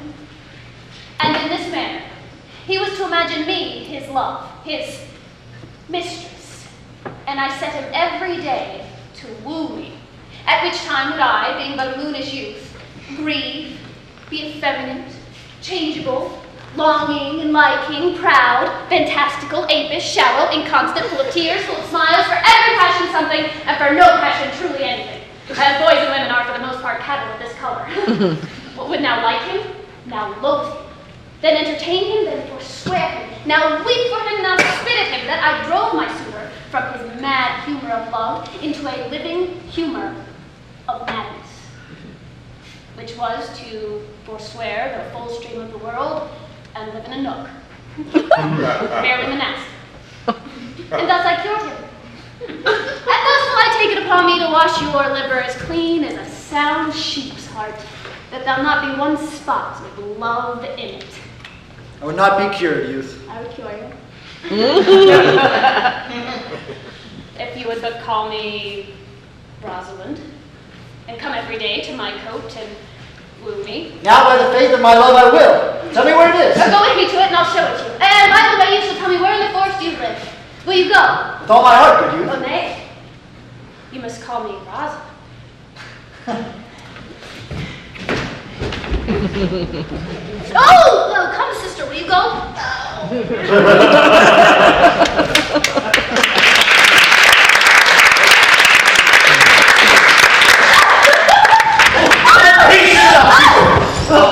will mention you, goat Audrey, and how, Audrey? Am I companions? Doth my simple feature content you?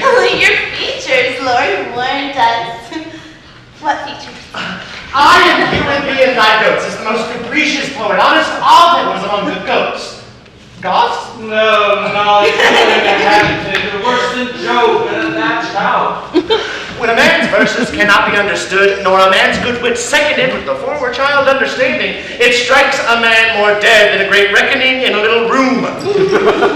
Truly, I would the gods had made thee poetical. I do not know what poetical means. Oh, is it honest, indeed, in word? Is it a true thing? No, truly, for the truest poetry is the most feigning, and lovers are given to poetry, and what they swear in poetry may be said as lovers, they do feign. Well, do you wish then that the gods had made me poetical? Aye, truly, for thou swearest to me thou art honest. Now, if thou wert a poet, I might have some hope thou didst feign. Wouldst thou not have me honest? No, unless thou wert hard favored, for honesty coupled to beauty is to have honey as sauce to sugar.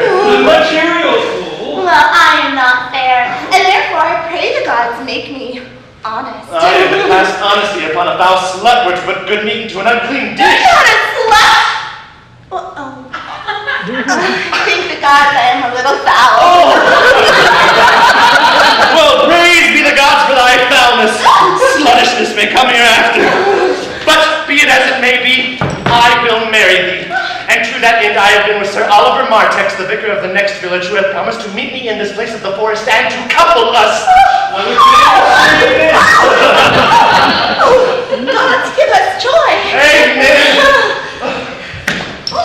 A man may, if he were of a fearful heart, stagger in this attempt. For here we have no temple but the wood, no assembly but horn beasts. But no courage, as horns are odious, they are necessary. It is said, many a man knows no end of his goods. Right, many a man has good horns and knows no end of them. Well, that is the dowry of his wife, just none of his own getting horns. Even so, poor men alone? No, the noblest deer hath them as huge as the rascal. Is the single man therefore blessed? No! As a walled town is more worthier than a village, so is the forehead of a married man more honorable than the bare brow of a bachelor. And as more defense is better than no skill, by so much are horns more precious than to want. Here comes Sir Oliver. Sir Oliver, will you dispatch us here in the ministry, or shall we go with you to your chapel?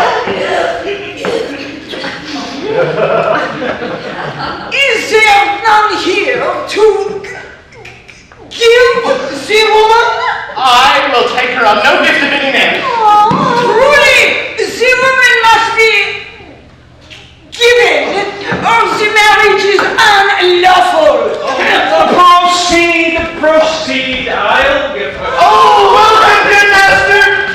What you call it? I am glad to see you. Very glad to see you. God healed you for your last company, sir. I am very glad to see you. Even a toy in hand here, sir. Oh, nay, pray be covered. Will you be married, Motley? As the ox hath his bow, sir, the horse his curb, and the falcon her bell, so man hath his desires. And as pigeons build, so wedlock would be nibbling. But will you, being a man of your breeding, be married under a bush like a beggar? Get you to church and have a good priest who can tell you what marriage is. This fellow will but join you together as they join wainscot. Then one of you will prove a warped panel, and you warp. Oh, I am not in the mind, sir, but I would rather be married of him than of another. For he is not like to marry me well, and not being well married may be a good excuse for me hereafter to leave my wife. Go thou with me, and let's be consoled. Come, Audrey, we must be married, or we must live in Audrey.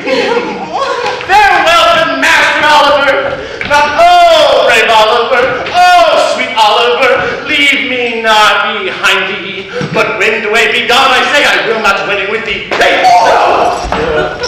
Well, no matter. Ne'er a fantastical needle thereof shall flout me out of my calling. My calling, yes.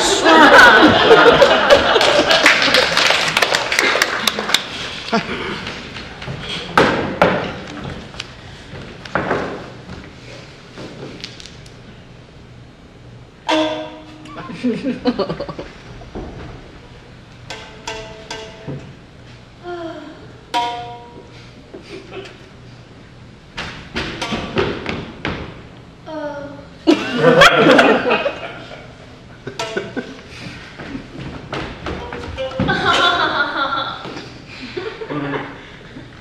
never talk to me.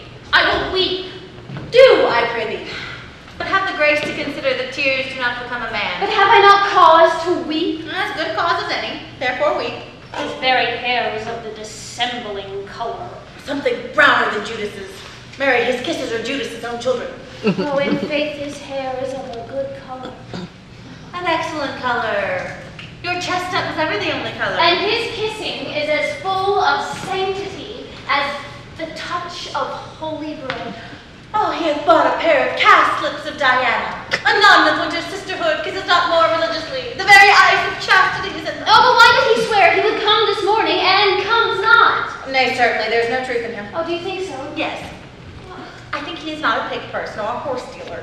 But for his verity in love, I do think him as concave as a covered goblet or a worm-eaten nut. Not true in love. Yes, when he is in. I do think he is not in. No, you heard him swear downright he was. Was is not is. Besides, the oath of a lover is no stronger than the word of a tapster. They are both the confirmer of false reckonings. He attends here in the forest on the Duke, your father. Oh, I met the Duke yesterday and had much question with him. He asked me of what parentage I was. I told him of as good as he. So he laughed and let me go. Oh, but what talk we of fathers when there is such a man as Orlando? Oh, there's a brave man. He writes brave verses, speaks brave words, swears brave oaths, and breaks them bravely, quite traverse, athwart the heart of his lover, as a puny tilter that spurs his horse but on one side and breaks his staff like a noble goose. But all's brave youth mounts and folly dies. Oh, who comes here?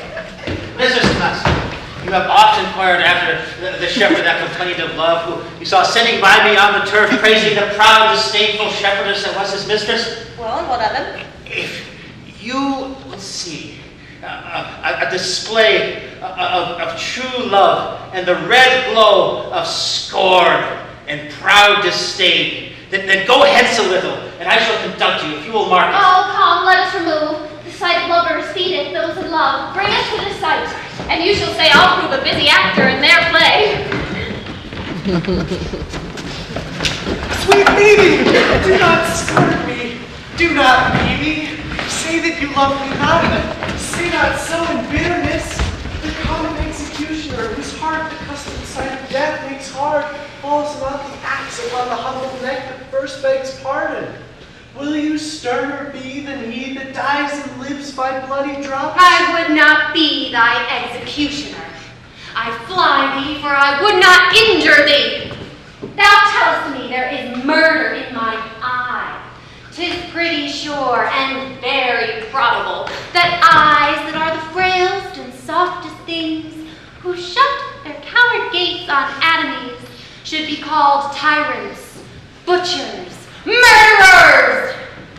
Now I do frown on thee with all my heart, and if mine eyes can wound, now let them kill thee!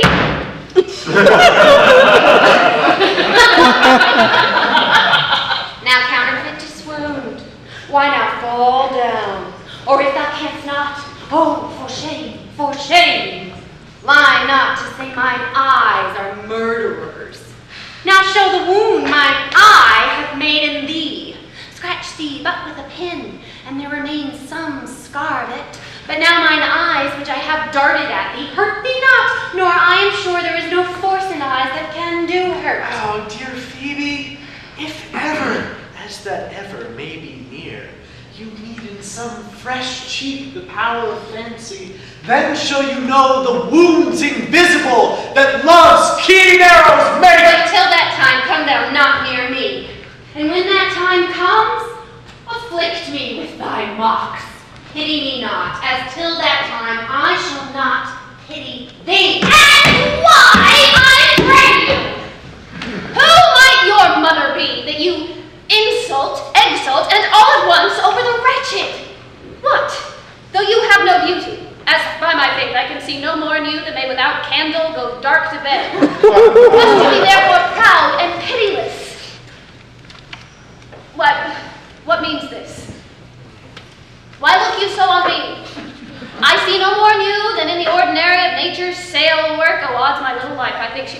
tingle my eyes too.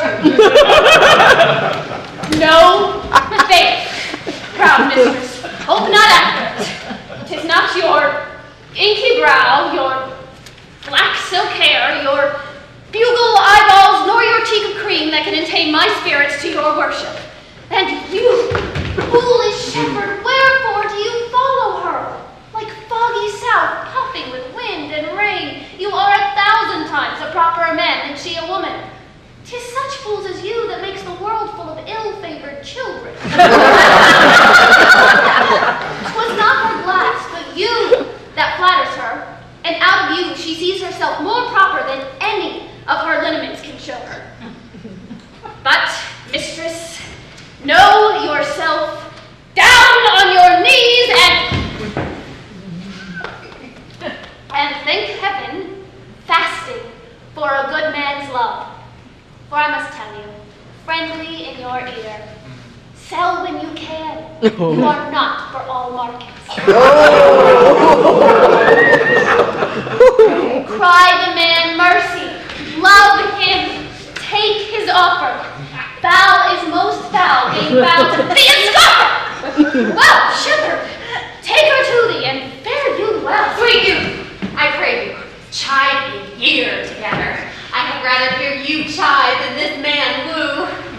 He's fallen in love with your foulness, and she'll fall in love with my anger.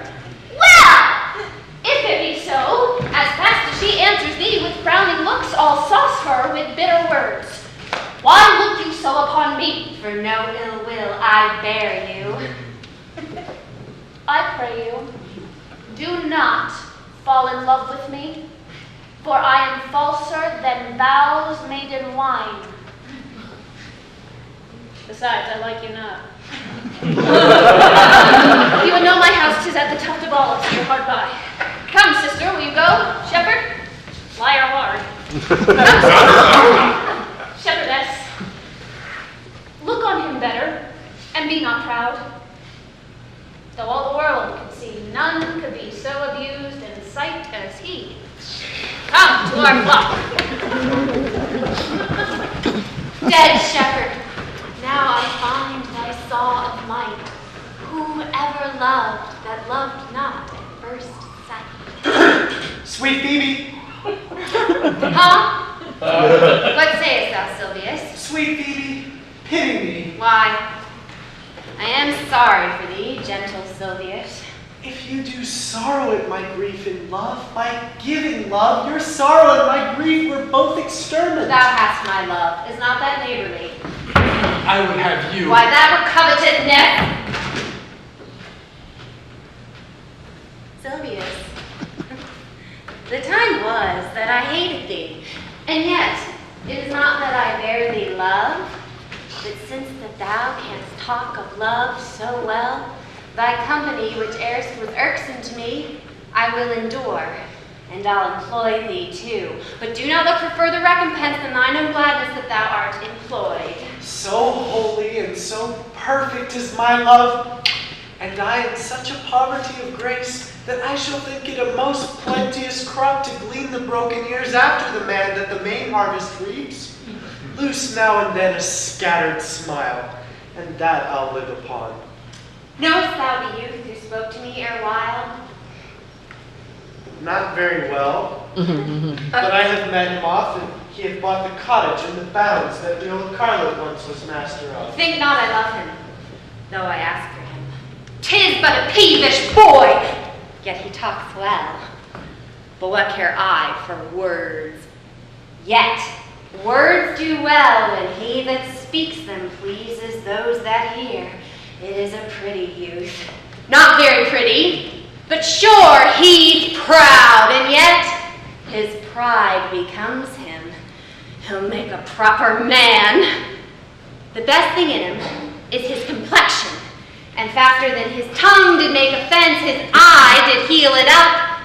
He's not very tall, yet for his years he's tall. His leg is but so-so, and yet 'tis well. There was a pretty redness in his lip, a little riper and more lusty than that mixed in his cheek. 'Twas just the difference betwixt the constant red and mingled damask. There be some women, Sylvius, had they marked him in parcels as I did, would have gone near to fall in love with him. But for my part, I love him not, nor hate him not. And yet, I have more cause to hate him than to love him. For what had he to do to chide at me? He said mine eyes were black, and my hair black, and now I remembered scorned at me. I marvel why I answered not again. But that's all one. Omittance is no quittance. I shall write to him a very taunting letter, and thou shalt bear it. Wilt thou, Sylvius? Baby, with all my heart. I'll write it straight. The matter's in my head and in my heart. I'll be bitter with him in passing. Short. Go with me, Sylvius.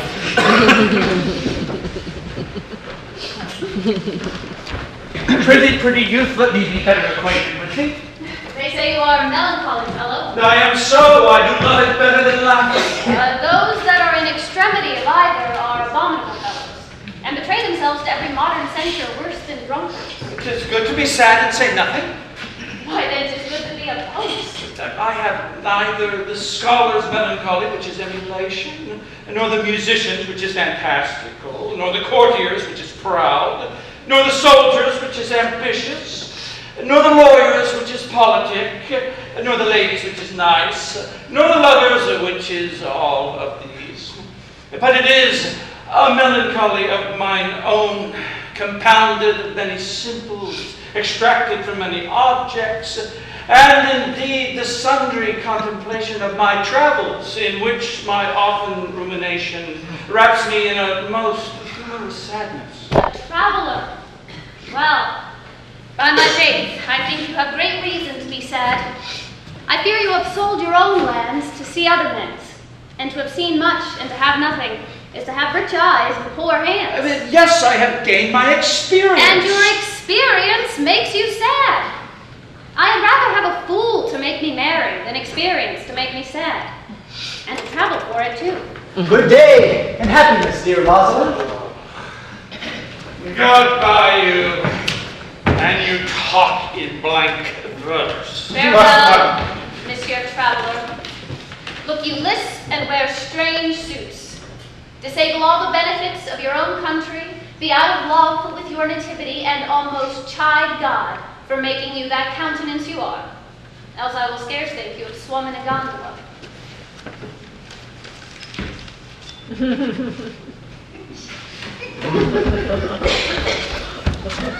Well, how now? Orlando. Where have you been all this while? You, a lover. And you serve me such another trick, never come in my sights more. I come but within an hour of my promise. Break an hour's promise in love. He that will take a minute and break it into 1,000 parts, and break but a part of the 1,000th part of a minute in the affairs of love. Well, it may be said of him that Cupid hath clapped him on the shoulder, but all warrant him hard to hold. Pardon me, I pray you, Rosalind. Nay, you be so tardy, come no more in my sight. I'd as lief be wooed of a snail. Of a snail? Aye, of a snail. Though he comes slowly, he carries his house on his head. A better jointure, I think, than you bring a woman. Besides, he brings his destiny with him. What's that? White horns, which such as you are fain to be beholding to your wives for. But he comes armed in his fortune, and prevents the slander of his wife. Virtue is no horn maker, and my Rosalind is virtue. And I am your Rosalind. It pleases him to call you so, but he hath a Rosalind of a much better leer than you. Come, woo me. Woo me. For now I am in holiday humor, and like enough to consent.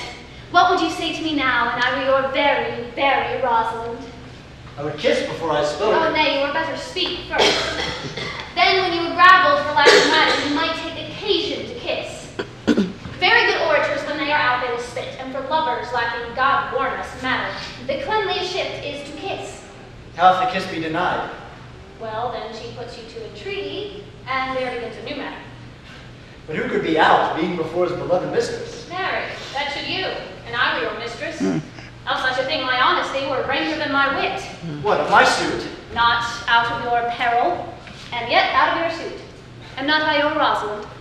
It pleases me to say so, for I would be talking of her. Well, then, in her person, I say I will not have you. Then in mine own person I die. No, Faith! Die by attorney. The poor world is almost 6,000 years old, and in all that time there was never any man died in his own person, videlicet in a love cause. Troilus had his brains dashed out with a Grecian club, yet he did what he could to die before, and he is one of the patterns of love. Leander would have lived many a fair year, though Hero had turned nun, if it had not been for a hot midsummer night. For, good youth, he went but forth to wash himself in the Hellespont, and being taken with a cramp, was drowned. And the foolish chroniclers of the age found it was Hero of Sestos. But these are all lies. Men have died from time to time, and worms have eaten them, but not for love. I would not have my Rosalind this mine, for I fear that her very frown might kill me. By this hand, it would not kill a fly. But come. Now I will be your Rosalind, any more coming on disposition. Ask me what you will, and I will grant it. Will you love me, Rosalind? Oh, yes, Faith, will I. Fridays and Saturdays and all. And wilt thou have me? Aye, and 20 such. What sayest thou? Are you not good? I hope so. Why then can one desire too much of a good thing? Come, sister, you shall be the priest and marry us. Give me your hand, Orlando. What do you say, sister? I prithee marry us. I cannot say the words. Oh, you must begin, will you, Orlando? Oh, go to. Will you, Orlando, take to wife this Rosalind? I will. Aye, but when? As soon as she will marry us. Then you must say, I take thee, Rosalind, for wife. I take thee, Rosalind, for wife. Oh, I might ask you for your commission, but I do take thee, Orlando, for my husband.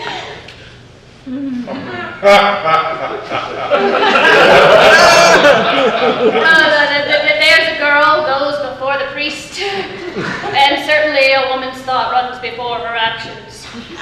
As do all thoughts, they are winged.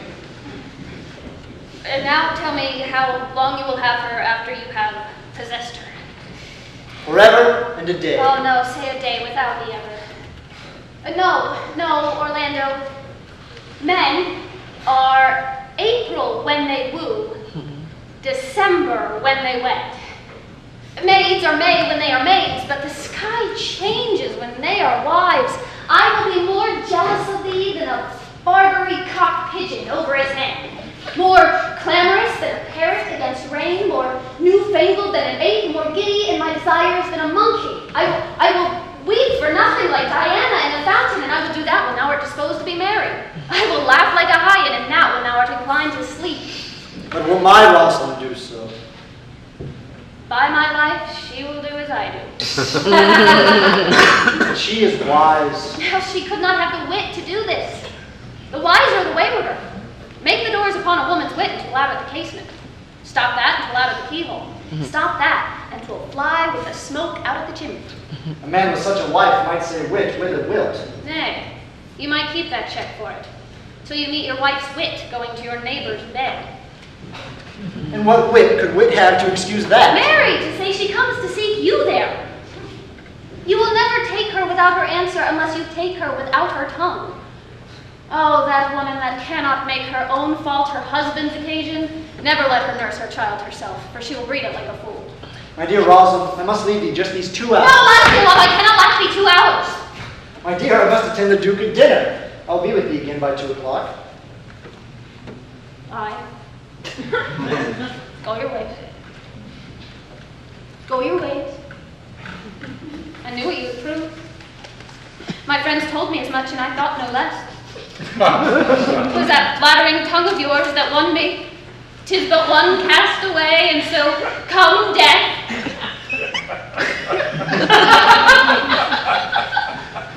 2 o'clock is your hour. Yes, sweet Well, Rosalind. by my troth, and in good earnest. And so God mend me, and by all the pretty oaths that are not dangerous, if you break one jot of your promise, or come 1 minute behind your hour, I will think you the most pathetical great promise, and the most hollow lover, and the most unworthy of her that you call Rosalind, that may be chosen from the gross band of the unfaithful. Therefore, beware my censure and keep your promise. But no less religion than if thou wert not indeed my Rosalind. Well, time is the old justice that examines all such offenders. So let time try.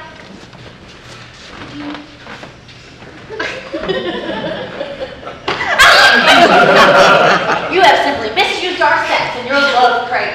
We must have your doubling home to plunk up your head to the world with the burden of your romance. Cuz, my pretty little cuz. Oh, thou didst know how many fathom deep I am in love. Oh, but it cannot be sounded. My affection hath an unknown bottom, like the Bay of Portugal.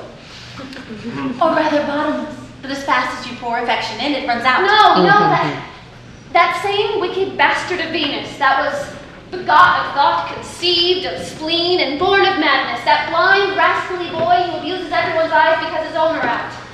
Let him be judge how deep I am in love.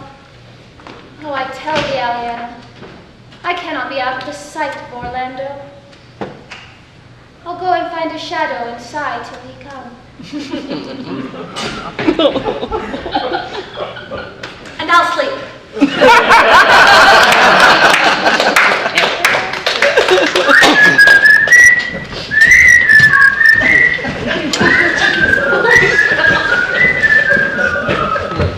Which is he that killed the deer? Sir, it was I.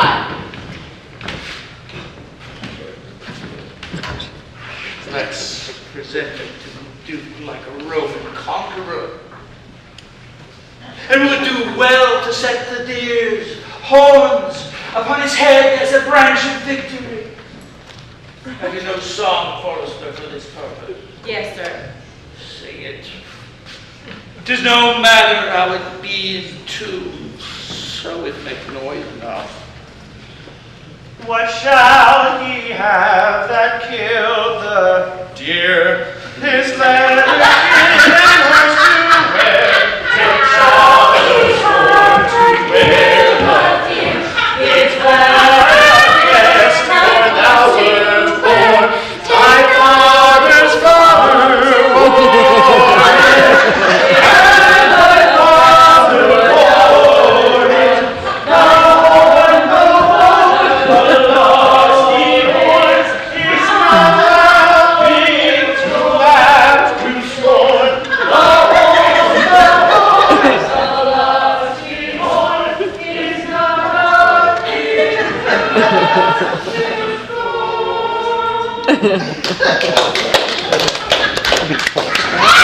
How say you now?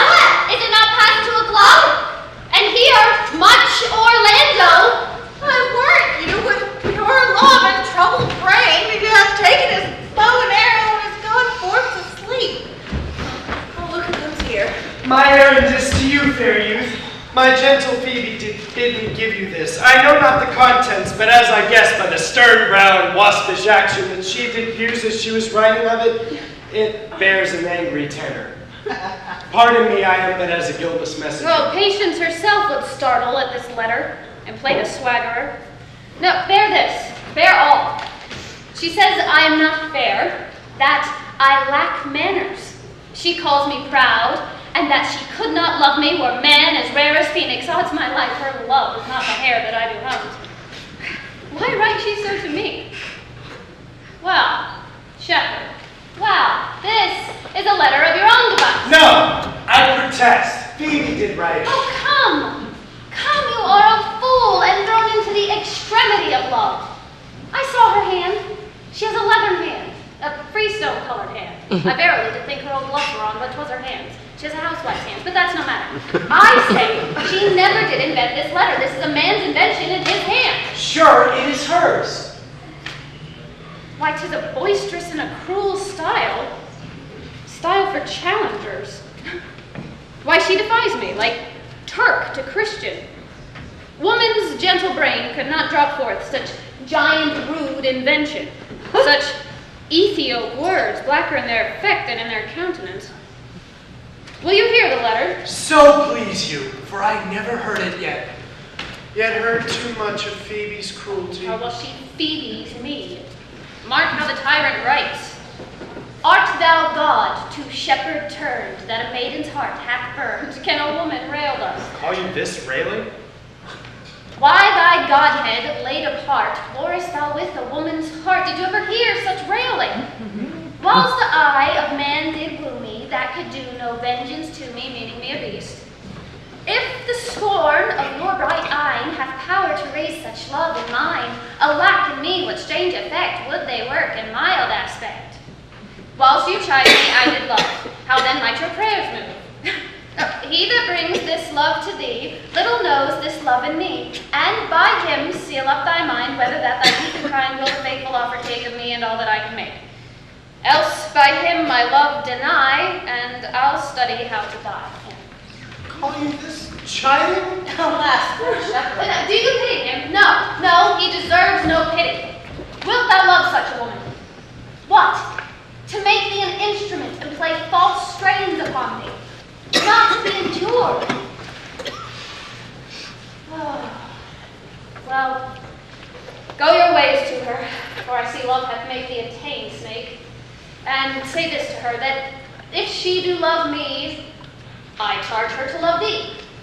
Then if she will not, then I will never have her unless thou entreat for her. Now if you be a true lover, hence, not a word. Oh, here comes more company. Good morrow, fair ones. Pray you, if you know where in the purlieus of this forest stands a sheepcote fenced about with olive trees. West of this place. Down at the neighbor bottom. The rank of osiers left on your right hand by the murmuring stream brings you to the place, but at this hour the house doth keep itself, there's none within. If that eye may profit by a tongue, then should I know you by description. Such garments and such years, the boy is fair, a female favor, and bestows himself like a ripe sister, a woman low, and browner than her brother.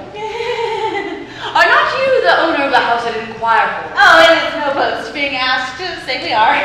Orlando doth commend him to you both, and to that youth he calls his Rosalind, he sends this bloody napkin. Are you he? I am. What must we understand by this? Some of my shame. If you will know of me, what man I am, and how and why I rose here to stay. I pray you tell it. Well, when last the young Orlando parted from you, he left a promise to return again within an hour, and pacing through the forest, chewing the food of sweet and bitter fancy, lo, what befell? He threw his eye aside, and marked what object did present itself. Under an oak whose boughs were mossed with age, and high-top bald with dry antiquity, a wretched ragged man, overgrown with hair, lay sleeping on his back. About his neck, a green and gilded snake had wreathed itself, who with her mouth, with her head, nimble in threats, approached the opening of his mouth. Oh, But suddenly, seeing Orlando, it unlinked itself and with indented glides did slip away into a bush, under which bush's shade, a lioness, with udders all drawn dry, lay couching head on ground with cat-like watch, when that the sleeping man should stir, for 'tis the royal disposition of that beast to prey on nothing that will seem as dead. This seen, Orlando did approach the man, and found it was his brother, his elder brother. Oh, I have heard him speak of that same brother, and he did render him most unnatural that did live amongst men. And well he might so do, for well I know he was unnatural. Yes, but to Orlando. Did he leave him there, food, the sucked and hungry lioness? Well, twice did he turn his back on purpose so, but kindness, nobler ever than revenge, and nature stronger than his just occasion made him give battle to the lioness, who quickly fell before him, and which hurtling from miserable slumber, I awaked. Are you his brother? Was you he rescued? Was you that did so often try to kill him? 'Twas I, but 'tis not I. I do not shame to tell you what I was, since my conversion so sweetly tastes being the thing I am. What about for the bloody napkin? By and by. When, from first to last, betwixt us 2 tears, our recountenance had most kindly bathed, as how I came into that desert place. In brief, he led me to the gentle Duke, who gave me fresh array and entertainment, committing me unto my brother's love, who led me instantly unto his cave, there stripped himself, and here upon his arm the lioness had torn some flesh away, which all this while had bled, and now he fainted. and cried in fainting upon Rosalind. Brief, I recovered him, bound up his wounds, and after some small space, being strong at heart, he sent me hither, stranger as I am, to tell the story, that you might excuse this broken promise, and to give this napkin, dyed in his blood, unto that shepherd youth that he in sport doth call his Rosalind.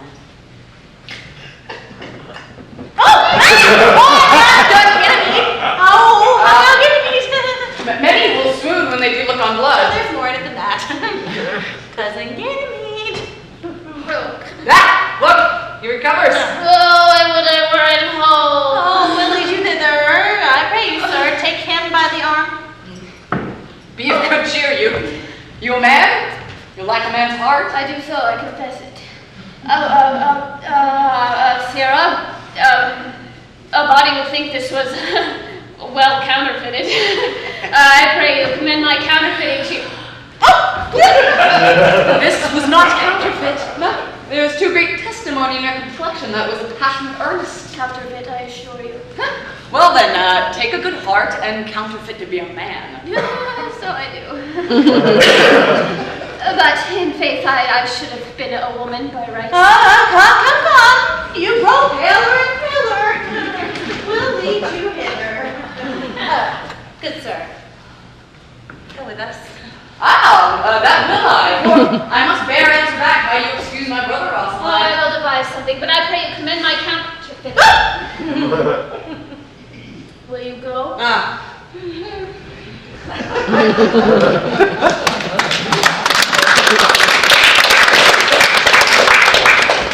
We shall find in time, Audrey. Patience, gentle Audrey. Nothing was good enough for all the old gentlemen's sake. Oh, most wicked, Sir Oliver. Audrey, a most vile martex. But, Audrey, there is a youth here in the forest lays claim to you. I know who it is. Well, you have no interest in me in the world. Oh, here comes the man you mean.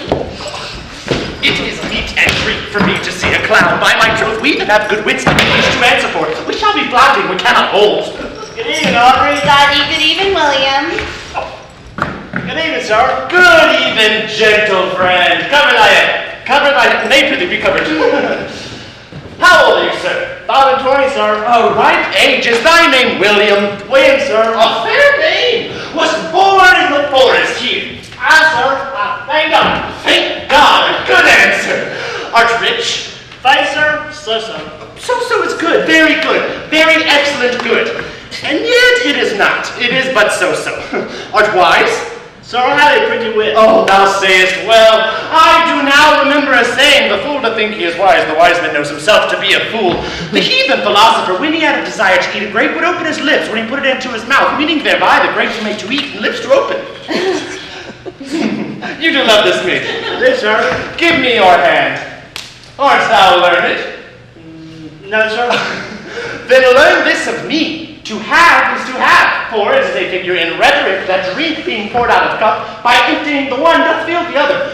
For all your writers do consent that ipse is he. Now, you are not ipse, for I am he.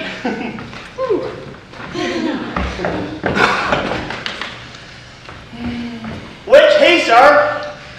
He, sir, that must marry this woman. Therefore, clown, abandon, which is in the vulgar, leave. The society, which in the boorish is company, of this female, which in the common is woman, which together is abandon the society of this female or clown, thou perishest, or to thy better understanding, diest, or to wit, I kill thee. Make thee away, translate thy life into death, thy liberty into bondage. I will deal in poison with thee, or in bastarnato, or in skill. I will back thee in faction with thee. I will overrun thee with policy. I will kill thee 150 ways. Therefore tremble and depart. Do, William. Got ready to be married, sir. Her master said this is seek you. Come away, away. Trip, Audrey, I intend.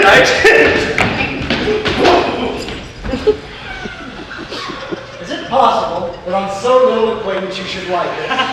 That but seeing love, and loving woo, and wooing she should grant, and will you persevere to enjoy her? Neither call the giddiness of it in question, the poverty of her, the small acquaintance, my sudden wooing, nor her sudden consenting, but say with me, I love Elena. Say with her that she loves me freely consent with both that we may enjoy each other. It shall be to your good. For my father's house, and all the revenue that was old Sir Rosaliнд's will I estate upon you, and here live and die a shepherd. I give you my consent. Let the wedding be tomorrow. There will I bid the Duke and all his contingent followers. But look you, prepare your Aliena, for here comes my Rosalind. God save you, brother. And you, fair sister. Oh, Orlando. Oh, how it grieves me to see thee wear thy heart in a scarf. It's my arm. Oh, I thought thy heart had been wounded with the claws of a lion. Wounded it has, but with the eyes of a lady. Did your brother tell you how I counterfeited to swoon when he showed me your handkerchief? Aye, and greater wonders than that. Oh, nay, no, I know where you are. Nay, 'tis true, there was never anything so sudden. Oh, but the flight of 2 rams.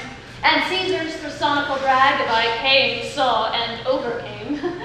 For your brother and my sister no sooner met, but they looked. No sooner looked, but they loved. No sooner loved, but they sighed. No sooner sighed, but they asked one another the reason. And no sooner knew the reason, but they sought the remedy. And in these degrees have they made a pair of stairs to marriage, which they will climb incontinent, or else be incontinent before marriage. They are in the very wrath of love, and they will together. Clubs cannot part. The wedding will be tomorrow. I will bid the Duke to the nuptial. But oh, how bitter a thing it is to look at happiness through another man's eyes. By so much the more shall I tomorrow be at the height of hard heaviness, by how much I shall think my brother happy in having what he wishes for. Why then, tomorrow I cannot serve your turn for Rosalind? I can live no longer by thinking. I will weary you then no longer with idle talking. Know then of me, for now I speak to some purpose, that I know you are a gentleman of good conceit. I speak not this that you should bear a good opinion of my knowledge, insomuch I say I know you are. Neither do I labor for a greater esteem than may in some little measure draw a belief from you, to do yourself good, and not to grace me. Believe then, if you will, that I can do strange things. I have, since I was 3-year-old, conversed with a magician, most profound in his art, and yet not damnable. If you do love Rosalind so near the heart as your gesture cries it out, when your brother marries Aliena, then shall you marry her. I know into what straits of fortune she is driven, and it is not impossible to me, if it appear not inconvenient to you, to set her before your eyes tomorrow, human as she is, without any danger. Speakest thou in sober meanings? Oh, by my life I do, which I tender dearly, though I say I am a magician. Therefore, put you in your best array, bid your friends, for if you will be married tomorrow, you shall, and to Rosalind, if you will. Oh, look, here comes a lover of mine and a lover of her. You! Thou hast done me much ungentleness to show the letter that I writ to you. I care not if I have. It is my study to seem despiteful and ungentle to you. You are there followed by a faithful shepherd. Look upon him, love him, he worships you. Good shepherd, tell this youth what 'tis to love. It is to be all made of sighs and tears. And so am I for thee. And I for Ganymede. And I for Rosalind. And I for no woman. It is to be all made of faith and service. And so am I for thee. And I for Ganymede. And I for Rosalind. And I for no woman. It is to be all made of fantasy, all made of passion, and all made of wishes. All adoration, duty, and observance. All humbleness, patience, and impatience. All purity, all trial, all obedience. And so am I for thee. And so am I for Ganymede. So am I for Rosalind. And I for no woman. If this be so, why blame you me to love you? If this be so, why blame you me to love you? If this be so, why blame you me to love you?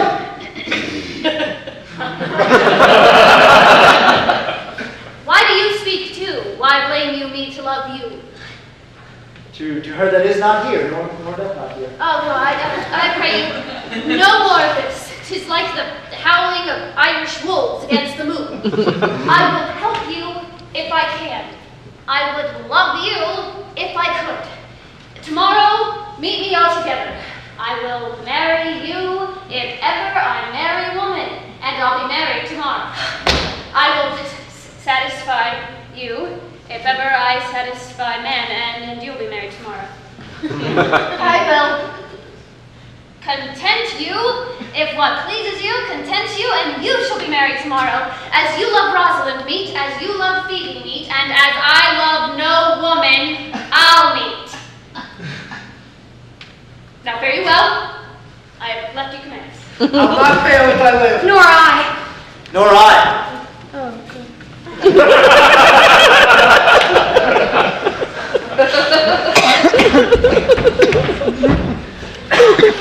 Tomorrow is the joyful day, Audrey. Tomorrow we will be married. I do desire with all my heart, and I hope it's not a dishonest desire to desire to be a woman of the world.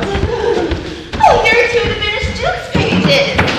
Well, that's honest, gentlemen. My troth, well then, come sit in a song. Oh, sir, sit in the middle.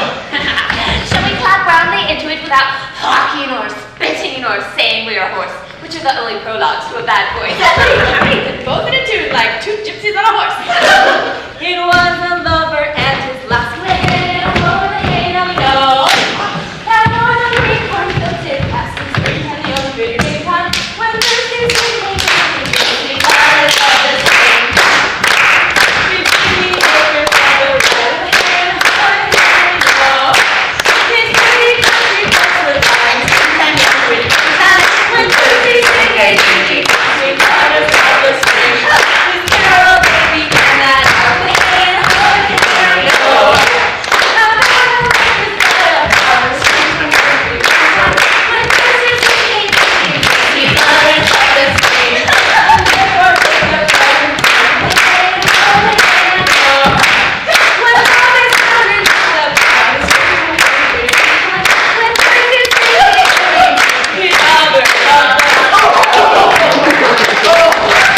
Truly, young gentlemen, though there was no great matter in the ditty, yet the note was very untunable.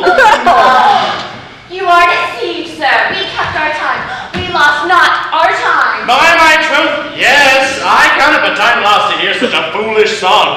God by you and God made your voices.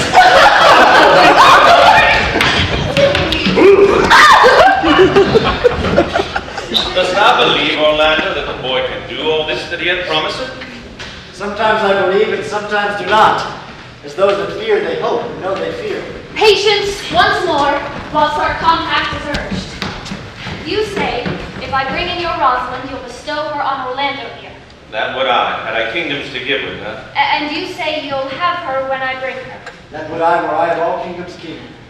Oh, yeah. You say, marry me if I'm willing. That will I, should I die the hour after. But if you do refuse to marry me, you'll give yourself to this most faithful shepherd.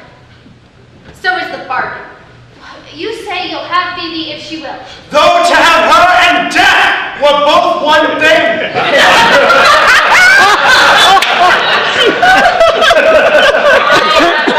Make all this matter even. Keep you your word, O Duke, to give your daughter. You yours, Orlando, to receive his daughter. Keep your word, Phoebe, that you'll marry me, or if you do refuse me, to give yourself to the shepherd. Keep your word, Sylvius, that you'll marry her if she do refuse me, and from hence I go to make all these doubts even. Do remember in this shepherd boy some lively touches of my daughter's favor. My lord, whenever I first saw him, methought he was a brother to your daughter. But, my good lord, this boy is forest boy, and hath in the rudiments of many desperate studies undertaken with his uncle, whom he reports is a great magician, obscured in the circle of this forest. Shorn,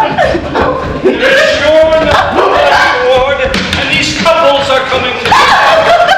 Here's a pair of very strange beasts, which in all tongues are called fools. Greetings and salutations to you all! My lord Amphibian, welcome. This is the motley-minded gentleman that I have met so often in the forest. If he have been a courtier, he swears. If any man doubt that, let him put me to my purgation. I have trod a measure. I have flattered the lady. I have been politic with my friend, smooth with mine enemy. I have undone 3 tailors, had 4 quarrels, and like to have fought 1. And how was that came off? Fate we met, and now the quarrel is upon the 7th cause. The 7th cause? Good my lord like this fellow. I like him very well. God heal you, sir, I desire you of the like. I press in here, sir, amongst the rest of the country copulatives, to swear and to forswear, according as marriage binds and blood breaks. A poor virgin, sir, an ill-favored thing, sir, but mine own. A poor humor of mine, sir, to take that no man else will. Rich honesty dwells like a miser in a poor house, as your pearl and your foul oyster. On my faith, he is very swift and sententious. According to the fool's bold, such doses of Jesus. But for the 7th cause, how did you find the quarrel on the 7th cause? Upon a lie 7 times removed. Bear your body more seeming, as thus, sir.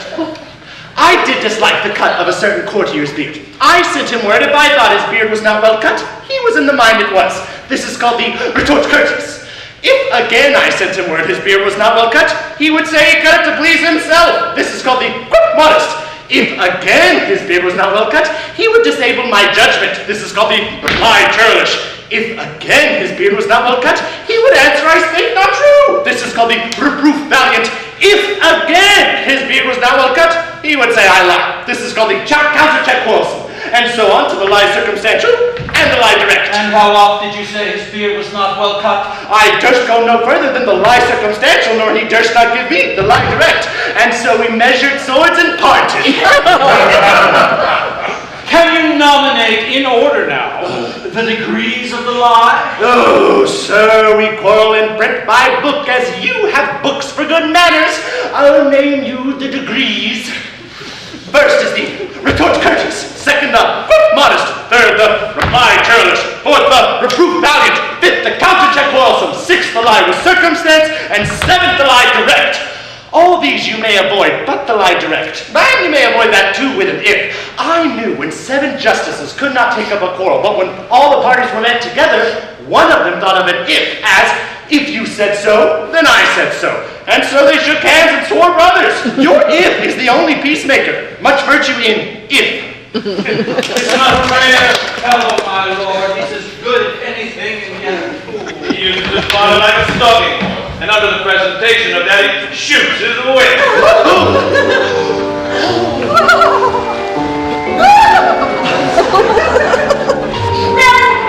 Is there mirth in heaven when earthly things may even atone together? Good Duke, receive thy daughter. Hymen from heaven brought her, yea, brought her hither, that thou mightst join her hand with his whose heart within his bosom is. To you I give myself, for I am yours. To you I give myself, for I am yours. If there be truth in sight, you are my daughter. There be truth in sight, you are my Rosalind. If sight and shape be true, I'm in my love. And you. I'll have no father if you be not he. I'll have no husband if you be not he. Nor ne'er wed woman if you be not she. Oh. Peace, ho! I bar confusion. 'Tis I must make conclusion of these most strange events. Here's 8 that must take hands and join in Hymen's bands if truth hold true contents. You and you no cross shall part.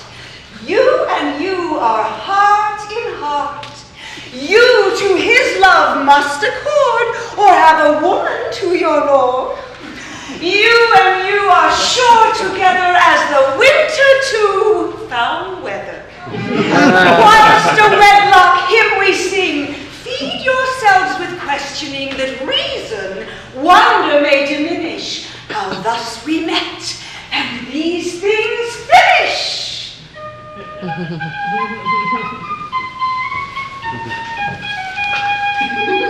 Wedding is we do, crown of blessed bond of board and bed. 'Tis time and people's every town, and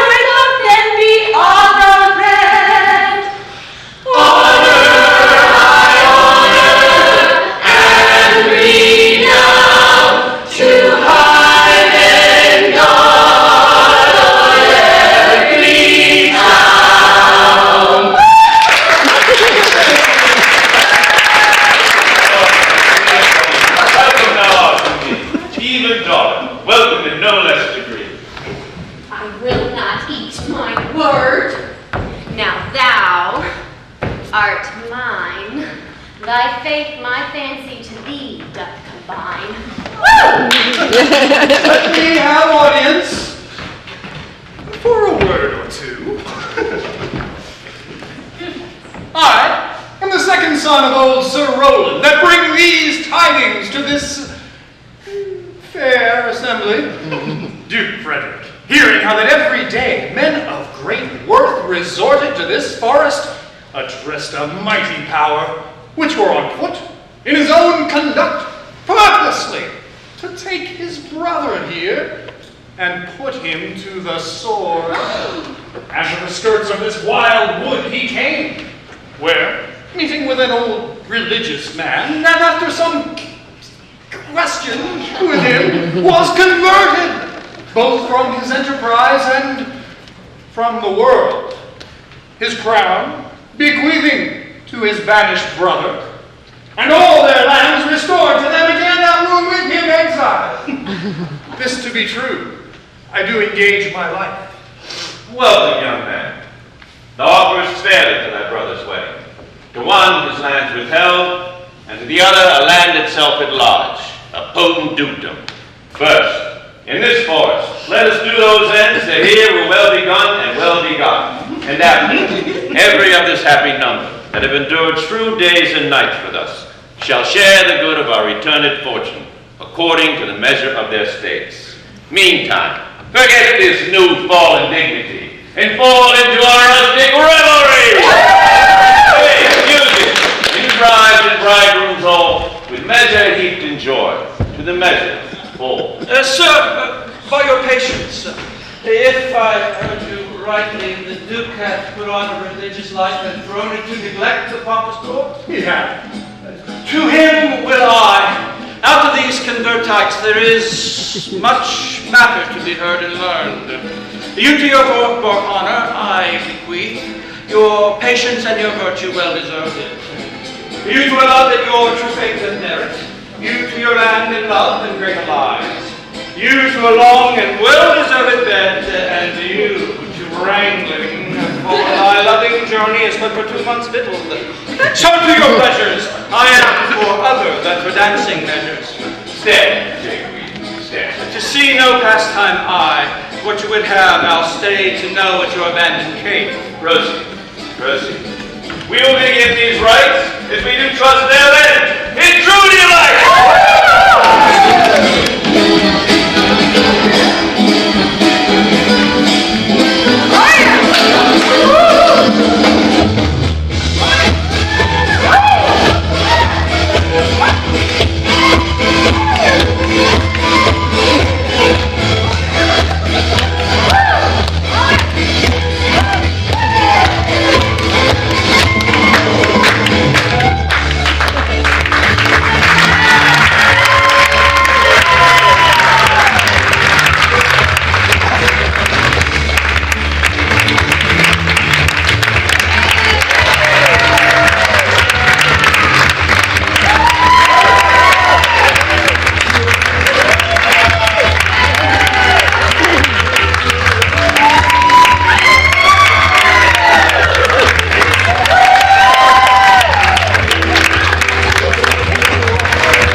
If it be true that to wine they don't use a good bush, then a good play proves the help by no epilogue. Yet to good wine they do use good bushes. And good plays prove the better by the help of good epilogues.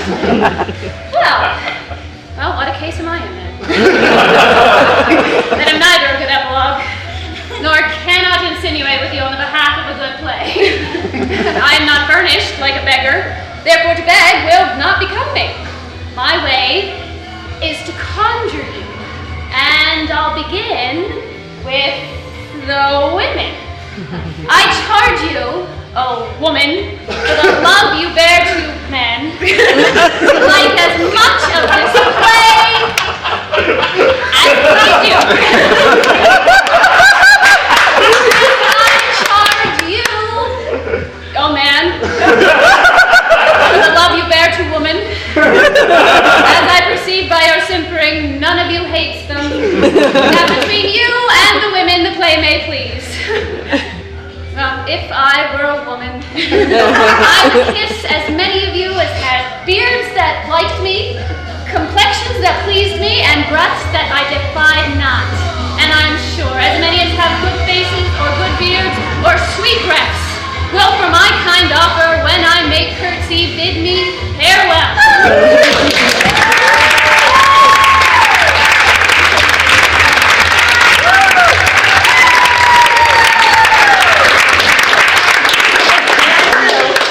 This is our lovely director, Jason Williams.